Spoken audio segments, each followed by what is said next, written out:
Good afternoon sir. Good sir afternoon. आमचे participant सगळे आलेले आहेत. ओके, आपण सगळे जर तयार असेल तर आपण चालू करूया मग. I am absolutely ready. Okay good. No problem. Okay Yeah. Lalit So you Lalit can sir. see my slide. Hello, excuse me. Can you see my slide? Yes sir, very fine. Yes yes. Okay. Okay, fine. Okay. बरोबर 3:05 झालेली आहेत. मी Annasaheb Dange college of engineering and technology तर्फे doctor Dilip Patwardhan सरांचं स्वागत करतो. इथं जमलेल्या माझ्या सर्व सहकारी मित्रांचं, मैत्रिणींचं, सगळ्यांचं मी स्वागत करतो. आज आपल्या व्याख्यानाचा दिवस दुसरा. आजच्या विषयाचं नाव आहे परिस्थिती आणि मनस्थिती. अतिशय महत्वाचा हा टॉपिक आहे आणि हा टॉपिक आपल्यासाठी घेऊन आले डॉक्टर दिलीप पटवर्धन सर. मी खटावकर सरांना विनंती करतो की त्यांनी सरांची ओळख करून द्यावी. धन्यवाद sir. Good afternoon to all. Doctor Dilip Patwardhan हे फारच नावाजलेले नाव आहे. सांगली आणि कोल्हापूर परिसरात नंदादीप हॉस्पिटल नावानंही सरांचं हॉस्पिटल मोठ्या प्रमाणात आहे. डोळ्यांचे सुप्रसिद्ध डॉक्टर आहेत. And he is a proud father of doctor Saurabh also. तर सरांची मी थोडक्यात ओळख करून देतो इथं. सर फाउंडर आहेत नंदादीप नेत्रालय सांगलीचे. 1980 मध्ये सरांनी नंदादीप नेत्रालय सांगलीमध्ये चालू केलं. सरांनी MBBS आणि MS BJ medical college Pune येथून केलेलं आहे. त्यानंतर सरांनी DOMS from KEM hospital Mumbai येथूनही सरांनी पदवी घेतलेली आहे. फारच मोठ्या प्रमाणात सरांचा डोळ्याच्या दवाखान्याच्या बाबतीत सरांचा अनुभव आहे. सरांनी वेगवेगळे अध्यक्षीय पदं भूषवलेले आहेत, जसे की lions club of Vishrambag, IMA सांगलीचं सरांनी प्रेसिडेंट पद भूषवलेलं आहे, अध्यक्षपद भूषवलेलं आहे. Rotary club Sangli sir president आहेत जीवन विद्या मिशनचे. सरांना आठवत असेल तर मी सरांना एक आठवण करून देऊ इच्छितो. सर तुम्ही ह्याच्या आधी एकदा आमच्या कॉलेजवर घेऊन गेलेला. एक छोटंसं भाषण तुमचं त्यावेळी आम्हाला ऐकायला मिळालेलं होतं. आणि ज्यावेळी मी सरांना फोन केला की सर असं असं आहे आणि आमच्या फॅकल्टी आणि स्टाफसाठी, सर यामध्ये टीचिंग अँड नॉन टीचिंग दोन्ही लोक आहेत, तर या लॉकडाऊनच्या रिलेटेड थोडंसं आपल्याला मॉरली सपोर्ट करण्यासाठी एक भाषण हवं आहे. तर सरांनी 2 मिनिटात S म्हणून सांगितलं. असेच सेशन्स सरांनी ह्याच्या आधीही सोमय्या इंजिनिअरिंग कॉलेज मुंबई येथेही घेतलेलं आहे. संजीवनी एज्युकेशन इन्स्टिट्यूट कोपरगाव आणि वसंतदादा इंजिनिअरिंग कॉलेज बुधगाव येथेही सरांची व्याख्याने झालेली आहेत. सरांच्या व्याख्यानाचा जर आकडा सांगायचा झाला तर तो फारच मोठा आहे. लास्ट इयरला त्यांनी 100पेक्षा जास्त लेक्चर्स घेतलेले आहेत. 600पेक्षा जास्त व्याख्याने सरांची नर्सिंगच्या रिलेटेड नर्सिंग काउन्सिलवरती झालेले आहेत. तर मी जास्त वेळ न घेता आपण सगळेजण सरांना ऐकायला आतुर आहात हे सांगून सरांचं मनपूर्वक स्वागत करतो. सर तुम्ही वेळ दिला आणि आल्याबद्दल मी तुमचं धन्यवाद म्हणतो आणि कपिल सरांना सांगतो की पुढं सर तुम्ही घेऊन जाऊ. सरांचं सेशन ऐकायला आपण सगळेजण उत्सुक आहोत, पण त्याआधी आपल्या कॉलेजचे डायरेक्टर सर डॉक्टर विक्रम पाटील सर यांना मी विनंती करतो की त्यांनी कृपया 2 शब्द मांडावे. कपिल सर नको तसंच, आपण आता मेन सरांना ऐकायचं आहे, त्यामुळं मी माझ्या सर्व सहकाऱ्यांचं स्वागत करतो आणि आजचे हे जे सेशन कंडक्ट करणारे डॉक्टर पटवर्धन सरांचं स्वागत करतो आणि मी विनंती करतो की त्यांनी त्यांचं मार्गदर्शन सुरू करावं. धन्यवाद. धन्यवाद.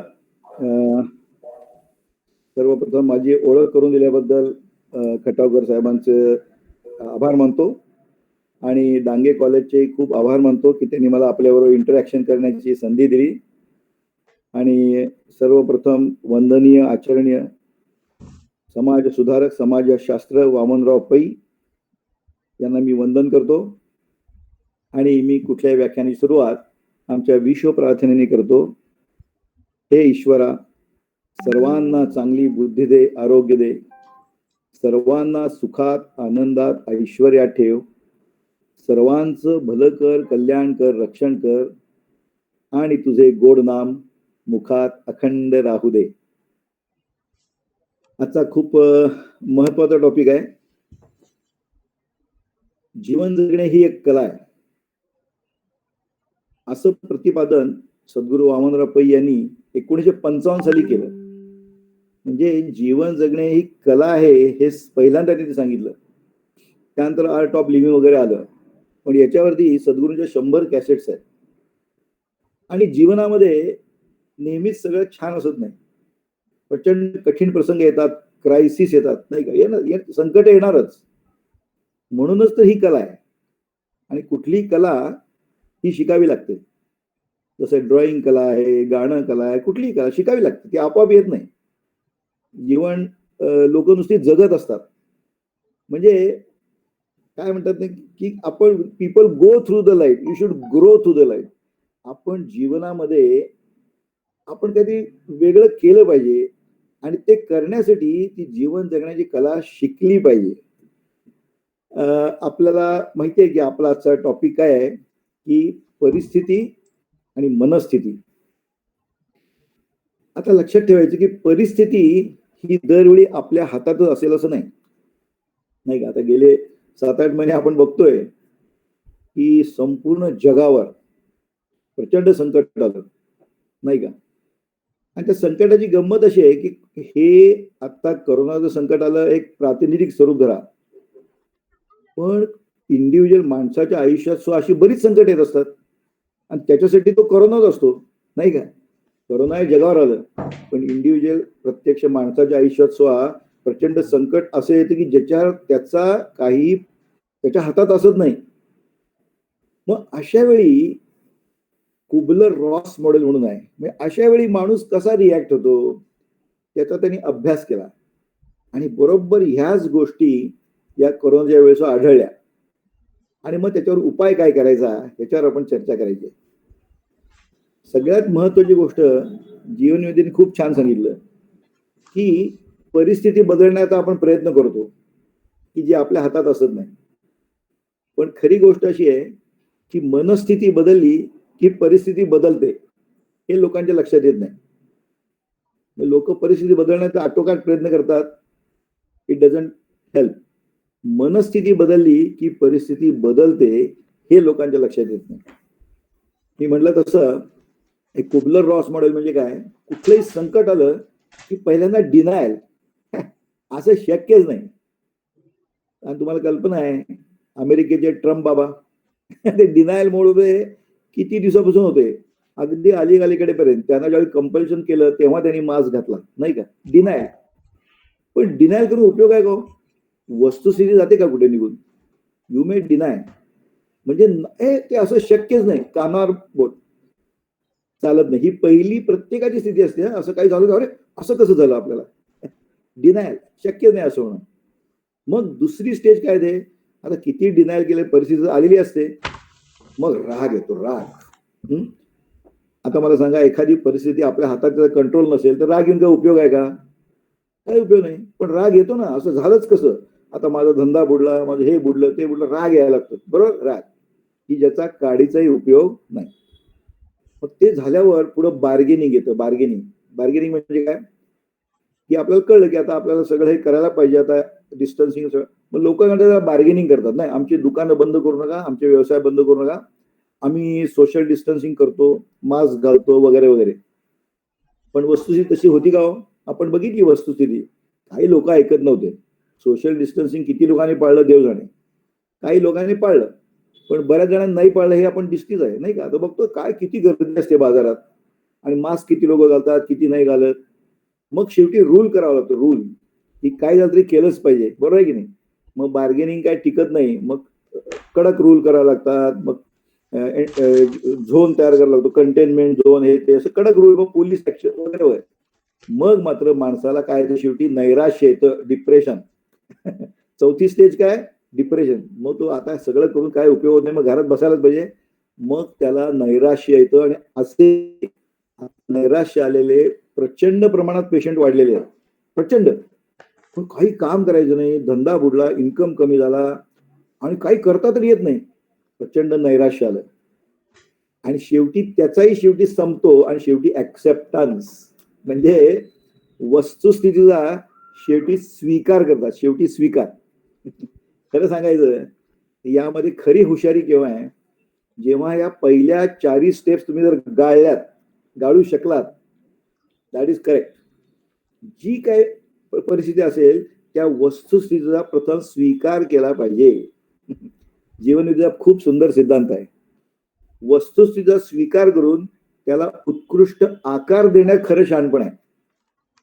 कुठलीही संकट आलं तर त्यात जसे वाईट परिणाम असतात तसे चांगलेही गोष्टी असतात. हे आपण पाहिलंय. बघा तुम्ही, या कोरोनामुळे वाईट तर झालेलं आहेच, मृत्युमुखी पडले लोक आणि सगळं आपलं आयुष्य एकदम बदलून गेलं, पण चांगल्याही गोष्टी झाल्या ना. बघा, कुठल्याही गोष्टीला ब्राईटर साइड ऑफ लाईफ म्हणतात. कुठल्याही गोष्टीत चांगल्याही गोष्टी असतात. सांगू काय काय चांगल्या गोष्टी झाल्या. प्रदूषण कमी झालं, कारण रोड ट्रॅफिकच बंद झाला ना. प्रदूषण कमी झाल्यामुळं जे इतर वेळी माणसं जी आजारी पडायची ती कमी पडली आजारी. मी आता डॉक्टर आहे, माझे डॉक्टर जे मित्र आहेत ते सांगतात ना, अहो माणसं एकदम आजारी कमी पडली, डॉक्टरकडे येत. आणि लोकांना कळलं की आपण जरा काय झालं की डॉक्टरकडे धावतोय, त्याची गरज नाही. आपली प्रतिकारशक्ती एवढी असते की आपण बरे होतो आपोआप, हे कळलं लोकांना. सेकंडली, हॉटेलमध्ये जायचं बंद झालं, बाहेर खायचं बंद झालं, त्यामुळे तब्येत चांगली राहायला लागली. घरचं अन्नाची चव कळली लोकांना, महत्व कळलं. तिसरी गोष्ट, लोक फॅमिलीमध्ये अहो कित्येकांना मुलांना बाप दिसत नाही, म्हणजे मुलं इकडं बाहेर असतात की घरात नसतातच जवळजवळ. आज ते सगळं कुटुंब एकत्र आलं. कसं असतंय, कुटुंबामध्ये आपण बऱ्याच वेळा कॉन्टॅक्ट मध्ये असतो पण कनेक्टेडच असतो नाही. पण ह्यात हे कनेक्टेड आले कंपल्सरी का विना, नाही का, सगळं कुटुंब एकत्र राहायला लागलं, एकमेकांना ओळखायला लागलं, एकमेकाशी जवळीक तयार झाली. झाला ना फायदा. हाही फायदा, हाही खूप महत्वाचा आहे. हे करोना तर येईल आणि जाईल, पण दिस इज व्हेरी इम्पॉर्टंट. घरात आई वडील भाऊ बहीण हे सगळे एकत्र राहिले, ऑटोमॅटिकली एकमेकाशी आदान प्रदान झालं, एकत्र जेवले, किती चांगल्या गोष्टी झाल्या. आज खरं सांगायचं म्हणजे, गंमत सांगायची म्हणजे, रोड ऍक्सिडेंट वर्षाला आपल्या भारतात 1.5 लाख लोक मरतात आणि करोनाने 1.25 लाख मेले, म्हणजे आपण प्लस मध्येच आहे. गमतीची गोष्ट आहे. सांगायचा उद्देश काय, कुठल्याही संकटाला चांगली बाजू आणि वाईट बाजू. मग पहिल्यांदा accept it. First you accept it आणि मग आपण त्या गोष्ट फेस करू शकतो. मग या करोनाच्या बाबतीत लोकांना आता सांगू का, तुम्ही आता इतक्या दिवसात खूप पेपरवर बातम्या असतात नाही का, इतकी औषधं सुरू केली, हे केली, आणि वस्तुस्थिती ही आहे की there is no perfect medicine for corona. जर परफेक्ट मेडिसिन असतं तर अमेरिकन लोकांनी 2 लाखाच्या वर माणसं मरू दिली असती का? इटलीमध्ये मेडिकल सिस्टीम सगळ्यात बेस्ट आहे. का? There is no perfect medicine. हे रेमडेसिवीर पण नाही, आणि जी जी नावं अगदी कॉस्टली ड्रग्ज आहेत, एम्पेरिकली दे वर युज्ड. पण खरं सगळ्याचं मूळ कुठे आहे? इम्युनिटी. तुम्ही सारखा एखादा सगळ्यांकडनं ऐकत असाल, प्रतिकार शक्ती. येस, या कोरोना हा व्हायरस हा काही नवीन वगैरे नाही आहे. पहिली गोष्ट, हा जगामध्ये 10,000 वर्षापासून आहे. 10,000 वर्षापासून, म्हणजे तसा नवीन आहे, कारण बाकीचे व्हायरस काही लाख वर्षापासून आहेत. आम्ही देखील 50 वर्षापूर्वी मेडिकल शिकत होतो, तेव्हाही कोरोना आम्ही शिकलेलो आहे. तर कोरोनाचे म्युटेशन आहेत, बदलत गेले, आणि त्यामुळे प्रत्येकाचा व्हिरुलन्स वेगळा, प्रत्येकाची मारक शक्ती वेगळी, म्हणून हा प्रॉब्लेम येतोय. पण एक लक्षात ठेवा, हा कोरोना व्हायरस भयंकर काही नाही आहे. तुम्ही आता पाहिला असेल, आता 9 महिन्यानंतर 1.5% फक्त डेथ रेट आहे. याचा अर्थ काय? याचा अर्थ 98% वर माणसं आहेत ना, ओके. मग मृत्युमुखी कोण पडली? पहा तुम्ही, मुद्दाम ऑब्झर्व करा. बरेचसे वृद्ध होती लोक, ठीक आहे, कारण म्हातारपणी इम्युनिटी कमी होते, दॅट इज नॅचरल, कमी होते. दुसरी गोष्ट, कोमॉर्बिड होते, म्हणजे डायबिटीस कंट्रोल नव्हता, व्यसनी होते, कारण तंबाखू जे खूप दिवस खातात किंवा सिगरेट ओढतात, यांची इम्युनिटी कमी झालेली असते, सिद्ध झालंय. अल्कोहोल जे खूप पितात, ऍडिक्ट असतात, त्यांची इम्युनिटी कमी झालेली असते, ते जातात.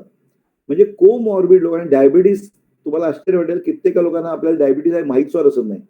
आणि भारत ही मधुमेहाची राजधानी आहे. Yes, very dangerous. आणि माहित नव्हतं, तेव्हा ते बरोबर गेले, त्यांची शुगर एकदम वाढलेली दिसली, त्यांना माहितच नव्हतं. त्यामुळे जे गेले ते सगळे कोमॉर्बिड गेले, आणि ज्यांची इम्युनिटी कमी होती तेच गेले. लक्षात आलं की नाही? खरी ट्रीटमेंट जो ऑक्सिजन बाहेरून देत होते ना, तो खरा मेंटेन म्हणजे जिवंत राहण्यासाठी. मग एकदा इम्युनिटीनी व्हायरसवरती मात केली की झालं. बाकी डिटेल सोडून द्या. सायटोकाईन स्टॉर्म म्हणून असतं, बॉडीचे रिॲक्शन त्यामुळे गेले वगैरे वगैरे. त्यातल्या मी टेक्निकल डिटेलमध्ये जात नाही, पण एक लक्षात ठेवायचं की जवळजवळ 85% लोकांना आपल्याला होऊन गेलेलं कळलेलंच नाही. त्यांच्या अँटीबॉडी तयार होऊन गेल्या आणि 10-12% ताप खोकला आला, बरे झाले. 30% गेले हे आतापर्यंत तुम्हाला दिसतंय. म्हणजे एवढी घाबरण, पण फिअर फॅक्टर प्रचंड वाढला आणि फिअर फॅक्टरमुळे सुद्धा इम्युनिटी कमी झाली. खरं म्हणजे सांगू का, हे फिअर म्हणजे काय माहिती का, false estimate of actual reality म्हणजे fear. Devil is not terror as is painted. जेवढं काय भयंकर असं वाटलं तसं काही जगात असत नाही. पण माणसाची मानसिकता असते ना, हा मेला तो मेला, आणि त्यावेळी क्रिकेटचा स्कोर बघितल्यासारखे लोक बघायचे. आता जरा स्कोर कमी दिसतोय, आता IPL बघतात लोक. काय कशासाठी बघायचं ते? त्याच्यामुळे काय तुमच्यात पॉझिटिव्ह थिंकिंग होतं का? मी जवळजवळ 3-4 महिन्यापासून लेक्चर देतो, त्यात ते सांगतो तुम्ही एक काम करा, टीव्हीचा कुठलाही चॅनल जो करोना मस्त विनोदी कार्यक्रम बघा, हे बघा, ऍटमॉस्फिअर चांगलं ठेवा. पण त्या बातम्या ऐकून काय तुमच्यात पॉझिटिव्हिटी येते काय?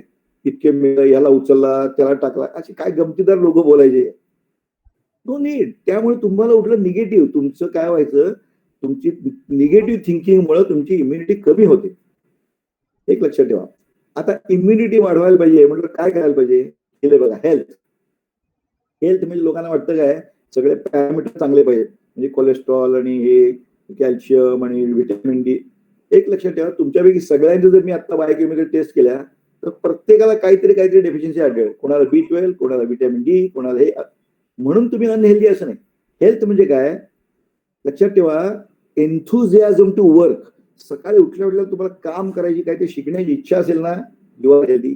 आणि सेकंडली एन्थुझियाझम टू बी कंपॅशनेट म्हणजे काय, इतरांना मदत करण्याची तुमच्या मनात ज्या उत्साह असेल ना, मदत करण्याची वृत्ती असेल, हे 2 फॅक्टर असतील, then you are healthy. Happy, energetic all throughout म्हणजे हेल्थ. सिम्पल. मग त्यासाठी काय लागतं आता नीट लक्षात घ्या. डाएट मोस्ट इम्पॉर्टंट, दुसरं एक्झरसाइज, तिसरं स्लीप, आणि चौथं पॉझिटिव्ह आणि हार्मोनियस थिंकिंग. थोडक्यात लाईफस्टाईल मॅनेजमेंट. तेव्हा डाएट हे खूप महत्वाचं आहे. आता आपल्या सगळ्यांना मी सांगतो की आपलं डाएटमध्ये व्हिटॅमिन पाहिजे. अर्थात तुम्ही पाहिलं असेल, जे जे सो कॉल्ड कोरोना पॉझिटिव्ह झाले आणि क्वारंटाईन केलं त्यांना काय देत होते? व्हिटॅमिन डी, नाही का, व्हिटॅमिन सी. करेक्ट आहे, अगदी. झिंक, व्हिटॅमिन म्हणजे. आणि लक्षात घ्या, व्हिटॅमिन डी तर आपल्याला फुकट मिळतो आपल्या देशात, पण आपण घेत नाही. सूर्य फुकट देतो, आम्ही नुसते स्क्रीन टाइम, लॅपटॉप, मोबाईल आतच बसतोय. सूर्यप्रकाशात सकाळी 11 ऊन असतं ना, दॅट इज बेस्ट. यावेळी तू सूर्यप्रकाशात 15-20 मिनिटं रोज बसलं पाहिजे. व्हिटॅमिन डी मोफत आहे आपल्याला, मोफत. सूर्य देतोय आपल्याला. Vitamin D very important. Vitamin C, citrus fruit सगळे, नाही का, संपूर्ण लिंबू आणि मोसंबी, हे सगळ्या याच्यामध्ये सिट्रस फ्रूट व्हिटॅमिन सी भरपूर आहे. डाएट हे अतिशय महत्वाचं आहे आपली इम्युनिटी वाढवायला. लक्षात आलं की नाही? एक्झरसाइज खूप महत्वाचं आहे. पण एक तुम्हाला माहिती आहे का, एक्झरसाइजचं सायंटिफिक रिझन काय? तुम्ही जेव्हा एक्झरसाइज करता ना, त्यावेळी तुमच्यातून एन्डॉर्फिन नावाचं हॉर्मोन रिलीज होतं. त्याला म्हणतात हॅपी हॉर्मोन. म्हणजे तुम्हाला कुठल्याही पद्धतीनं नैराश्य आला असेल, कुठल्याही प्रसंगाने, डू एक्झरसाइज, व्यायाम करा तुम्ही. तुमच्या लक्षात येईल की एन्डॉर्फिन रिलीज झाल्यामुळे तुम्हाला एकदम मूड इलेव्हेट होतो एक्झरसाइज केला की. येस, म्हणजे मेंटल स्ट्रेस आला की फिजिकल स्ट्रेस घ्यायचा. थोडक्यात म्हणजे काय, व्यायाम करायचा. व्यायाम केला की खूप फायदा होतो. आणि सेकंडली, समजा व्यायामात तुम्ही एखादं टार्गेट ठेवलं की बाबा मी आता आज 50 सूर्यनमस्कार घालणार, आणि इफ यू अचीव इट, आनंद होतो ना. त्याच्यामुळे आणखीन एक हॉर्मोन रिलीज होतं, त्याला म्हणाले डोपामिन. हे सगळे हॅपी हॉर्मोन्स आहेत. हे रिलीज झाले की तुमचं टेन्शन एकदम खाली. Just right. तुम्हाला जर कुठे टेन्शन आलं, व्यायाम सुरू करायचा करा, अँड यू विल फाइंड हे body is nothing but chemical factory. Endorphin वाढले की तुमचा मूड इलेव्हेट झालाच म्हणून समजा. Yes, definitely. एक्झरसाइज रोज. आता वयस्कर लोकांनी आठवड्यातनं 3 वेळा 45 मिनिटं करावा. यंग लोकांनी तर भरपूर रोज करावा व्यायाम. व्यायाम करावा. That will decrease your depression. म्हणजे नैराश्य निघून जायला सुरुवात होईल तुमची. व्यायाम महत्वाचा. तिसरी महत्वाची गोष्ट स्लीप, झोपणं. हे विसरता, झोपेला खूप महत्व आहे, लक्षात ठेवा.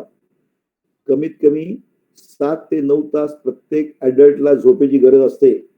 मोस्ट इम्पॉर्टंट, लक्षात ठेवा. झोपेमध्ये काय होतं, सगळे रिपेअर सिस्टीम सुरू असते. तसे आपले नाही का कामं करतात बघा रात्री, हायवेची कामं वगैरे रात्री करतात, तसं अगदी सुरू असतं. आपल्या बॉडीमधलं रिपेअर सिस्टीम रात्री सुरू असते. Sleep is very very important factor immunity increase करायला. हे लोक विसरतात. स्लीप 7 to 9 आवर्स स्लीप प्रत्येकाने घेतलीच पाहिजे, हे लक्षात ठेवा. अर्थात आता त्याच्यामध्ये 2 प्रकार असतात. काही अर्ली रायझर्स असतात नाही, early to bed early to rise असं म्हणायचे आपण, की लवकर उठे लवकर निघे. त्याची करेक्ट, पूर्वीच्या काही ते शक्य होतं, पण आजकाल मल्टीनॅशनल कंपनी लोक काम करतात. इट इज नॉट पॉसिबल ना, कारण रात्री त्यांची कनेक्टिव्हिटी असते. डझंट मॅटर, तुमचा जो काही रिदम असेल तो पक्का करा. म्हणून काय म्हणतात, की काही जण असतं काय, की मॉर्निंग लार्क म्हणतात आणि नाईट आउल्स म्हणतात त्याला. त्यांनी स्टडी केला. अर्थात आपल्याला आपण जुने लोक असल्यामुळे आपल्याला माहिती आहे, की जे लवकर उठतात ते खूप उदाहरणं आहेत, नावं सुद्धा ते लिस्ट आहे, की जे अर्ली रायझर्स आहेत. पण लेट रायझर्स, नवीन तुम्ही जनरेशन बघितली ना, स्टुडंट्स वगैरे, ते उशिरापर्यंत जागतात आणि उशिरा उठतात. पण तो रिदम त्यांचा सेट झाला तर they also can be efficient. That is no problem, you have to accept it. कारण मल्टीनॅशनल कंपनी लोक काम करतात. तेव्हा स्लीप 7 to 9 आवर्स स्लीप पाहिजे. आपला झोप केव्हा येते माहिती का, तुम्ही डोळ्यावर जे कपड वगैरे बांधता की नाही, अंधार करता, त्यावेळी मेलाटोनिन नावाचं द्रव तयार होतं आणि तुम्हाला झोप येते. सकाळ झाली की आपल्याला आपोआप जाग येते बघा. काही वेळा गजर लावायची गरज पडत नाही. का? सूर्यप्रकाश आला की कोलेस्ट्रॉल नाही, स्टिरॉइड, कॉर्टिसॉल रिलीज होतो आपल्या शरीरात आणि आपल्याला जाग येते. सगळं सायन्स आहे, लक्षात ठेवा. तेव्हा डाएट, एक्सरसाइज, स्लीप आणि सगळ्यात महत्वाचं पॉझिटिव्ह थिंकिंग. नुसतं पॉझिटिव्ह नव्हे, harmonious thinking. There is difference. Positive म्हणजे काय, I win, I want, everything I. आणि हार्मोनियस म्हणजे ऑल, सर्व. तुम्ही मगाशी माझी प्रार्थना ऐकली ना, त्यात कॉमन शब्द काय होता, सर्वांना. सर्वांसाठी आपण विचार सुरू केला पाहिजे. त्याला म्हणायचं हार्मोनियस थिंकिंग. Very important. आणि याचा उपयोग होतो, हे सिद्ध झालंय सायंटिफिक. मी डॉक्टर माणूस आहे, कुठली गोष्ट पॉझिटिव्ह थिंकिंग म्हणून का होतं असं लोक विचारतात. अगदी खरं आहे, विचारायलाच पाहिजे. तर का विचारल्याशिवाय शास्त्र डेव्हलप होत नाही, लक्षात ठेवा. मग मी काढून बघितलं, खरंच उपयोग आहे का पॉझिटिव्ह थिंकिंगचा. ऑफकोर्स. गंमत काय माहिती का, ते व्हाईट लोकांकडून आल्याशिवाय आपल्याला पटत नाही. योगा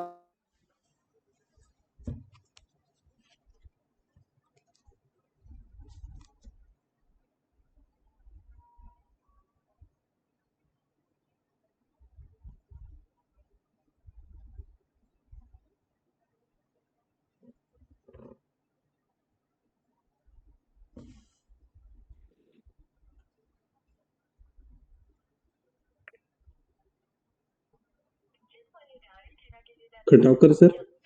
हा येस सर.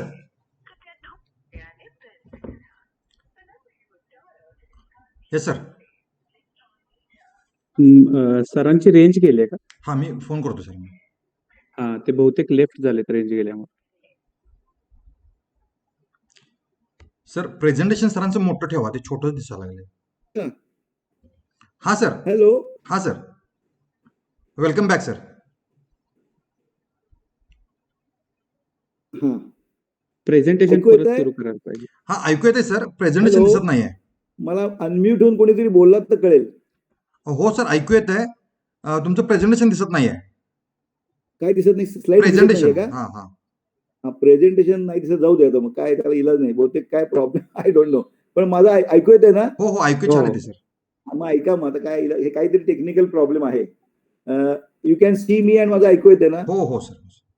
ओके. आता तरी प्रयत्न करून बघू का, थोडं प्रयत्न करून बघू. हो हो होतंय का सर, ते? बघा सर, बघा. चालेल.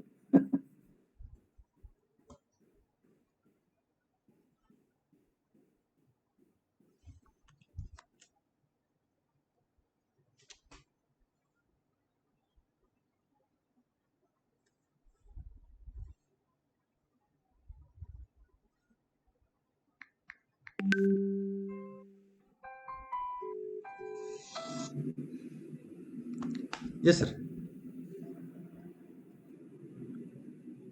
दिसतंय का प्रेझेंटेशन? हो सर, दिसतंय सर. हॅलो, दिसतंय का? हो sir. Okay okay, thank you. Technical फार प्रॉब्लेम असतात नाही. ओके. हा, तर मी कुठे होतो? पॉझिटिव्ह थिंकिंग वरती होतो आणि हार्मोनियस थिंकिंग. आता ह्याचं मी तुम्हाला शास्त्रीय प्रूफ देणार आहे. डॉक्टर एलिझाबेथ ब्लॅकबर्न या सायंटिस्टनी सिद्ध करून दाखवलं आणि तिला त्याबद्दल 2009 साली नोबेल प्राइज मिळालं. तिने काय सिद्ध केलं, की ज्यांचं पॉझिटिव्ह थिंकिंग असतं, हार्मोनियस थिंकिंग असतं, त्याची लाईफस्टाईल चांगली असते, त्यांचे टेलोमियरची लांबी जास्त असते. आता टेलोमियर म्हणजे काय सांगतो, आपले जीन्स आहेत ना, जीन्स म्हणजे ऍक्च्युअल जीन्स वरती टेलोमियर्स म्हणजे कॅप्स असतात, कॅप्स, त्याची लांबी जास्त असते. आणि ज्यांची टेलोमियर या कॅपची लांबी जास्त, त्यांचं आयुष्य जास्त असतं. का तर त्यांची इम्युनिटी जास्त असते आणि ते इन्फेक्शनला लगेच बळी पडत नाहीत. They don't succumb to infection. हे सिद्ध केलं तिने. म्हणून तिने शोधून काढलं की आता जे 100 वर्ष वर जगलेली जगामध्ये 3 लाखच्या वर माणसं आहेत, त्या सगळ्यांच्या टेलोमियरची लांबी जास्त आहे. म्हणजे आपल्या आयुष्याची लांबी मोजता येते आजकाल. येस, जपानमध्ये आणि इंग्लंडमध्ये अशा लॅबोरेटरीज आहेत की जिथे जीन्स प्रत्यक्ष चेक करता येतात मायक्रोस्कोप खाली आणि टेलोमियरची लांबी मोजता येते आणि त्याच्यावर you can predict the life span. Yes, म्हणजे प्लस ऑर मायनस 2 इयर्स ते म्हणतात. पण अर्थात यात व्हेरिएबल फॅक्टर खूप आहेत. कारण लाईफस्टाईल अचानक बदलली, तुमच्यावर अचानक संकट आली तर लगेच टेलोमियरची लांबी कमी होते. पण पॉझिटिव्ह थिंकिंगनं वाढते हे एलिझाबेथ ब्लॅकबर्ननी सिद्ध केलं. तर ते वाढवण्यासाठी या 4 फॅक्टर्सची गरज आहे. Diet, exercise, sleep and positive thinking हे मोस्ट इम्पॉर्टंट. म्हणजे विचारांचा परिणाम आपल्या जीन्स वरती होतो हे आता सिद्ध झालंय. लक्षात घ्या, पूर्वी आपल्या लोक योगमध्ये ते सांगत होते. योग म्हणजे काय, युज या धातूकडून योग शब्द आलाय. युज म्हणजे काय, mind, body and cosmic life force. म्हणजे मन, शरीर आणि चैतन्य शक्ती ह्याचा जेव्हा मिलाप होतो त्याला योग असं म्हणतात. की हठयोग करतात ना, तो बाबा रामदेव बाबा, तो हठयोग झाला, तब्येतीसाठी चांगला आहे ते, पण योग ह्याला म्हणतात. त्यावेळी जेव्हा ते लाईफ फोर्स एकत्र आले की जी पॉझिटिव्ह व्हायब्रेशन तयार होतात, त्याच्यामुळं आपलं आयुष्य निश्चित निरोगी आणि चांगलं होतं. हे डॉक्टर एलिझाबेथ ब्लॅकबर्न हिनं सिद्ध केलंय. येस, आता आपण आपल्या जीवनाकडे वळू. आता तुम्हाला या क्रायसिसच्या बाबतीत कसं लक्ष द्यायचं ते बघितलं. मी म्हणलं ना की वस्तुस्थितीचा स्वीकार करायचा आणि त्याला सुरेख आकार द्यायचा. मग वैयक्तिक आणि सामाजिक जीवन असे आपल्या जीवनाचे 2 भाग आहेत, बरोबर आहे की नाही? मी जर आपल्याला प्रश्न विचारला की माणसाचा जन्म नेमका आहे कशासाठी हो, बघा खूप गंमत वाटते मला की लोकांनी हा अगदी मूलभूत प्रश्नाचा विचारच कधी केला नाही. हे पहा, परिणाम आहे तिथे कारण असलंच पाहिजे. Law of cause and effect, निसर्ग नियम आहे. मग आपला जन्म झाला हा तर परिणाम आहे, मग कारण असलंच पाहिजे ना. आपल्याला माहित नसलं म्हणून काय झालं, कारण असलंच पाहिजे. आम्ही नेहमी म्हणतो की जीवनाची एबीसीडी प्रत्येकाला माहित पाहिजे. बी म्हणजे काय, बर्थ, ते काय आपल्या हातात नाही. डी म्हणजे डेथ, तेही आपल्या हातात नाही. पण मध्ये सी आहे ना, सी, चॉईस. कसं जीवन जगायचं हे आपल्या हातात आहे ना. We were never born losers, neither were born winners, we were born choosers. म्हणजे आपण ठरवू शकतो आपला जन्म कसा करायचा, ते आपल्याला कसं घडवायचं आपण ठरवू शकतो. म्हणून जीवनविद्येचं एक सुंदर वाक्य आहे, तूच आहेस तुझ्या जीवनाचा शिल्पकार. पण त्यासाठी आपल्याला माहित पाहिजे आपला नेमका जन्म आहे कशासाठी. प्रत्येकाला विचारताना सांगता येत नाही. कोणी म्हणतो मला साक्षात्कार व्हावा, कोणी म्हणतो मला ईश्वराचं देव व्हावं, कोणी मला वाटतं मुक्ती मिळावी वगैरे वगैरे. खरं म्हणजे त्यांना ईश्वर म्हणजे काय हेही माहित नसतं, साक्षात्कार म्हणजे काय हेही माहित नसतं. आणि साक्षात्कार म्हणजे काय, लहानपणी सिनेमात बघितलेलं असते, कोणतरी एक 4 हातवाला देव येतोय, वरमगुरुई म्हणतोय आणि त्यातनं असे काल्पनिक आहे सगळं. साक्षात म्हणजे काय माहित नसतं. मग खरं सांगू, मी तुम्हाला एक गंमत म्हणतो, तुमचं स्थान कुठले, श्रद्धास्थान कुठले असो, you may have any faith. एक कल्पना करूया की एका रांजणामध्ये तुमचं जे काही श्रद्धास्थान आहे ते ठेवलं आणि दुसऱ्या रांजणामध्ये सुख, शांती, समाधान, आनंद ठेवलं आणि सांगितलं मोफत आहे, क्यू लावा, क्यू मोफत आहे, कोणालाही परवानगी आहे, तुम्हाला ते श्रद्धास्थान मिळू शकतं की जे भयंकर तुमचं श्रद्धास्थान आहे. आणि हे कुठे रांगला गेलो मला सांगा. श्रद्धास्थानाकडे कोणी जाणार नाही, सगळे सुख, शांती, समाधान, बरोबर आहे. म्हणजे काय सिद्ध झालंय की आपल्या सगळ्यांना आनंद हवाय, सुख हवंय, शांत, बरोबर, सिंपल आहे. मग ते मिळवायचं कसं जीवनविद्या नेमकं तेच सांगते. आता लक्षात ठेवा, पहिली गोष्ट एक निसर्ग नियम आहे. निसर्ग नियम काय आहे की क्रिया तशी प्रतिक्रिया, अगदी क्लिअर आहे. तुम्ही पहा, जगात क्रिया केल्याशिवाय प्रतिक्रिया मिळत नाही. आणि तुम्हाला जर काही हवं असेल तर तुम्हाला आधी क्रिया करायला हवी. पहा, जगात सूर्य बघा, आपण काय म्हणतो सूर्यप्रकाश देतो, बिलकुल देत नाही. सूर्यप्रकाश देण्याची प्रोएक्टिव्ह क्रिया नाही, सूर्याकडून प्रकाश मिळतो. तुम्ही क्रिया केली तर तुम्ही म्हणाल कसं काय सांगताय, सूर्य तर प्रकाश देतोय की नाही. आता पहा, आता सुद्धा बाहेर सूर्य आहे. तुम्ही जर दारं खिडक्या बंद करून काळे पडदे लावून घरात बसलात, सूर्यप्रकाश देतोय का? नाही देत.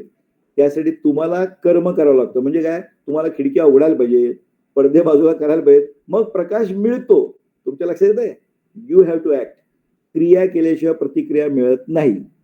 मग आता साधी गोष्ट आहे, आपल्याला एक कळलं की आपल्या आनंदासाठी आपला जन्म आहे. जीवनविद्येनं सुरेख सांगितलेलं होतं. जीवनविद्येनं काय सांगितलं? माणसाचा जन्म आनंद वाटत वाटत आनंद लुटण्यासाठी आहे. आपण काय करतो? शक्यतो आनंद लुटायला बघतो आणि जमलं तर वाटतो. एक्झॅक्टली उलट करतो. शक्यच नाही. तुम्ही मिळवायचा असा प्रयत्न, आनंद ही मिळवण्याची गोष्टच नाही, सुख ही मिळवण्याची गोष्टच नाही. मग काय? क्रिया तशी प्रतिक्रिया आपल्याला कळलं ना. म्हणजे सुख मिळवण्यासाठी सुख आधी द्यायला पाहिजे. अगदी सिंपल. तुम्हाला सुख मिळवायचं ना, आधी दे ना. तू आधी दे, सुख मिळेल.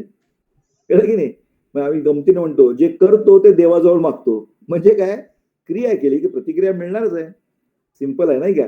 बघा ना, आपण देवाला सुद्धा काय करतो? आपण बघा, आपले मराठी शब्द किती छान आहेत. नैवेद्य काय करतो आपण? देतो म्हणतो का? नाही. नैवेद्य दाखवतो, देत नाही. आणि आपण खातो त्याला प्रसाद म्हणतो. प्रसाद म्हणजे काय हो? प्रतिसाद, रिॲक्शन. लक्षात ठेवा, सर्व जग रिॲक्शनवर आहे. म्हणजे मग आनंद तुम्हाला जर हवा असेल तर आनंद द्यायला पाहिजे. Very simple. काय त्यात म्हणजे हेच नाही, विचार करायला स्कोपच नाही. आनंद, मग लोक आनंद द्यायला पाहिजे म्हटल्यावर लगेच खिशाकडे हात होतो लोकांचा. म्हणजे काय? काहीतरी द्यायचं म्हणजे पैसे द्यायचे, म्हणजे पैशानी आनंद मिळतो, ही अतिशय धादांत चुकीची कल्पना आहे. मग पैसे नकोत का? निश्चित पाहिजेत. कारण आमची इंग्लिश मी प्रार्थना आहे, त्यात मनी अँड हार्मनी म्हणलंय. पाहिजेच पैसे. पैशानी सुख सोयी मिळतात. म्हणजे राहणं, अन्न, वस्त्र, निवारा, येस पैसे पाहिजेतच. पण आनंद मिळतो, सुख. सुख मिळतं, सुख. सुख आणि आनंद ही पैशाने मिळत नाही. सुख सोयी शरीराच्या नक्की मिळतात. म्हणून सुखाचे 3 प्रकार आहेत: शारीरिक सुख, मानसिक सुख आणि आत्मिक सुख. त्यातलं शारीरिक सुख आहे ना, सुख सोयी, त्याला पैसे लागतातच आणि ते मिळवलेच पाहिजे. मानसिक सुख पैशाने मिळत नाही. मग आता आनंद द्यायचा म्हटल्यावर लोक म्हणतात आमच्याकडे कुठे आनंद? म्हणजे आम्ही असेल तर देणार ना. म्हणून अभंग आहे ना, जगी सर्व सुखी असा कोण आहे, किंवा दुःख काय सुख जवा पाडे दुःख पर्वता एवढे, अशा अभंग आहेत. खरं सांगायचं म्हणजे तुकारामाचा अभंग आहे ना, हा साक्षात्कारापूर्वीचा आहे बरं का. आणि ह्याच लोक मोठं करतात, सुख जवा. तसं नाहीये. तुकारामांनी शेवटी साक्षात्कार झाल्यावर सुंदर अभंग लिहिलाय. काय लिहिलाय? आनंदाचे डोही आनंद तरंग. अरे आनंदच आहे सगळीकडे. साक्षात्कारानंतर त्यांच्या लक्षात आलं. पहिल्यांदा ते म्हणायचे सुख जवा पडे दुःख पर्वता एवढे. नो. मग हे आनंद द्यायचा म्हटलं तुमच्याकडे पाहिजे ना. मग आपल्याकडे आहे का आनंद? लोक म्हणतात ते नाही. जीवनविद्या गंमत अशी आहे, जीवनविद्या प्रत्येक गोष्ट सिद्ध करून दाखवते. आनंद आपल्याजवळच आहे. आपण ऐकलं असेल सच्चिदानंद, सच्चिदानंद. येस येस, आनंद आपल्या आतच आहे. प्रॉब्लेम काय झालाय? आपण आनंद उजवीकडे, डावीकडे, वर, खाली, पुढे आणि मुख्य मागेच शोधत नाही, आतच शोधत नाही. सर्व दिशेने जातो. म्हणजे आपण आनंदापासून लांब पडतो आनंद शोधण्यासाठी. इंद्रियाद्वारे आपण आनंद शोधायला बाहेर पडतो. म्हणजे आग सोमेश्वरी बंब रामेश्वरी. आनंद तिकडे नाही, आत आहे, आत आहे. मग तुम्ही लगेच म्हणाल हे आध्यात्मिक झालं फार. खरं आहे का तुझं? हो येस, आनंद आतच आहे. जीवनविद्या सिद्ध करून दाखवते. सांगू तुम्हाला, बघा गमत. आता लहान मुलं असतं, लहान मूल एक 7, 8, 9 महिन्याचं मूल असतं, मांडीवर असतं बघा आईच्या. तुम्हाला माहितीये, मी डॉक्टर आहे, विशेषतः लेडीज लगेच हो म्हणतील. ते लहान मूल दिवसातनं 250 ते 300 वेळा हसतं, स्माईल करतं किंवा खदखदून हसतं. मला सांगा, त्याला काय जोक सांगते काय? जोक सांगतं का हसतं बरं? सिंपल आहे. याचं कारण आनंद हा आतमध्ये जो आहे ना, तो स्फुरद रूप आहे, फाउंटन ऑफ जॉय आहे. तोच प्रगटीकरण हास्यातनं आणि स्माईल मधनं, स्मितहास्यातनं आणि हास्यातनं होतं नॅचरली. मला सांगा, तुम्हाला आनंद झाला तर काय तुम्ही गप बसता काय? उद्या तुम्हाला 10 लाखाची लॉटरी लागली, तुम्ही काय मला 10 लाखाची लॉटरी लागली असं म्हणणार काय? नाही, यू विल एन्जॉय. चांगलं स्वीट्स वाटणार, हे वाटणार, करणार ना. एक्झॅक्टली लहान मूल तसं असतं.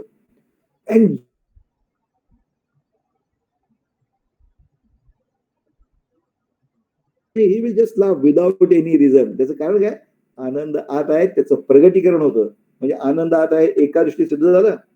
दुसरं सांगू, आता पहा तुम्ही आता हल्ली लोक फिरायला जातात बघा, फिरायला जातात नाही, तर त्यावेळी हल्ली लाफ्टर क्लब आहेत, म्हणजे हास्य क्लब आहेत. सगळ्या आता गावात आहेत हल्ली हास्य क्लब असतात. बेस्ट आहे ते हास्य क्लब. मग तिथं पहिल्यांदा ते खोटं हसायला लागतात, पण खोटं हसता असता खरं हसू यायला लागतं, कारण आनंद नैसर्गिक आहे, हास्य नैसर्गिक आहे. आता जस्ट गंमत बघा, समजा एखाद्या कोपऱ्यात 4 बायका रडत बसल्यात, धरून चला एक कल्पना करा. तुम्हाला रडू येतं का हो? नाही येत रडू. कदाचित कारण कळलं तर वाईट वाटेल, पण तुम्ही रडत नाही, कारण रडणं हे नैसर्गिक नाही. आनंद नैसर्गिक आहे. त्याच्या उलट हास्य क्लब आहे, एक 10 माणसं कदा कदा हसतायत, तुम्ही त्याचे मेंबर नाही आहात, तुम्ही 30 फूट बाजूला उभे राहा, थोड्या वेळेत तुम्हाला हसू फुटतं की नाही बघा, फुटायलाच पाहिजे. कारण काय, ते हास्य तुमच्या आतला आनंद जागृत करतं आणि तुम्हाला हसू येतं. येस, काही जण म्हणतात असं नाही डॉक्टर, हे बघा आम्ही सुंदर गाणं ऐकलं की आम्हाला आनंद होतो की? ऑफकोर्स, नक्कीच होतो. सुंदर सिनेमा बघितला आनंद होतो, नक्की होतो. छानपैकी जोक सांगितला आनंद होतो, नक्की होतो. पण हे सगळे विषयातून जे आनंद आहेत ना, विषय असेपर्यंत, विषय संपला की संपलं, पण जोपर्यंत तो विषय तुमचा आतला आनंद जागृत करतो, तेव्हा आतलाच आनंद आपण अनुभूती घेत असतो. आतल्या आनंदाचाच अनुभव आपण घेत असतो, बाहेरचा नव्हे. लोकांना पटत नाही. मी सांगू म्हणलं, अगदी साधी गोष्ट आहे. समजा एखादा ग्रेट सिंगर आहे, तुम्हाला काहीतरी बक्षीस लागलं आणि तो ग्रेट सिंगर ऑर्केस्ट्रा सगळं तुमच्याकडे येऊन तुमच्या आवडीचं गाणार म्हणून सांगितलं, आनंद होणार ना? कल्पना करायला काय हरकत आहे? आनंद होणार. मला सांगा, त्यांनी पहिल्यांदा गाणं गायलं, जबरदस्त आनंद आला, यू एन्जॉयड. अहो, आपल्या आवडीचा गायक आपल्या घरात येऊन गाणं म्हणतो, आनंद आहे परिसीमा, एन्जॉयड. त्यानं समजा 5 वेळा तेच गाणं म्हणलं, तर 5व्यांदा तो गाणं म्हणलं, तुम्ही काय म्हणालो? मित्रा, आता मला काम आहेत, निघ.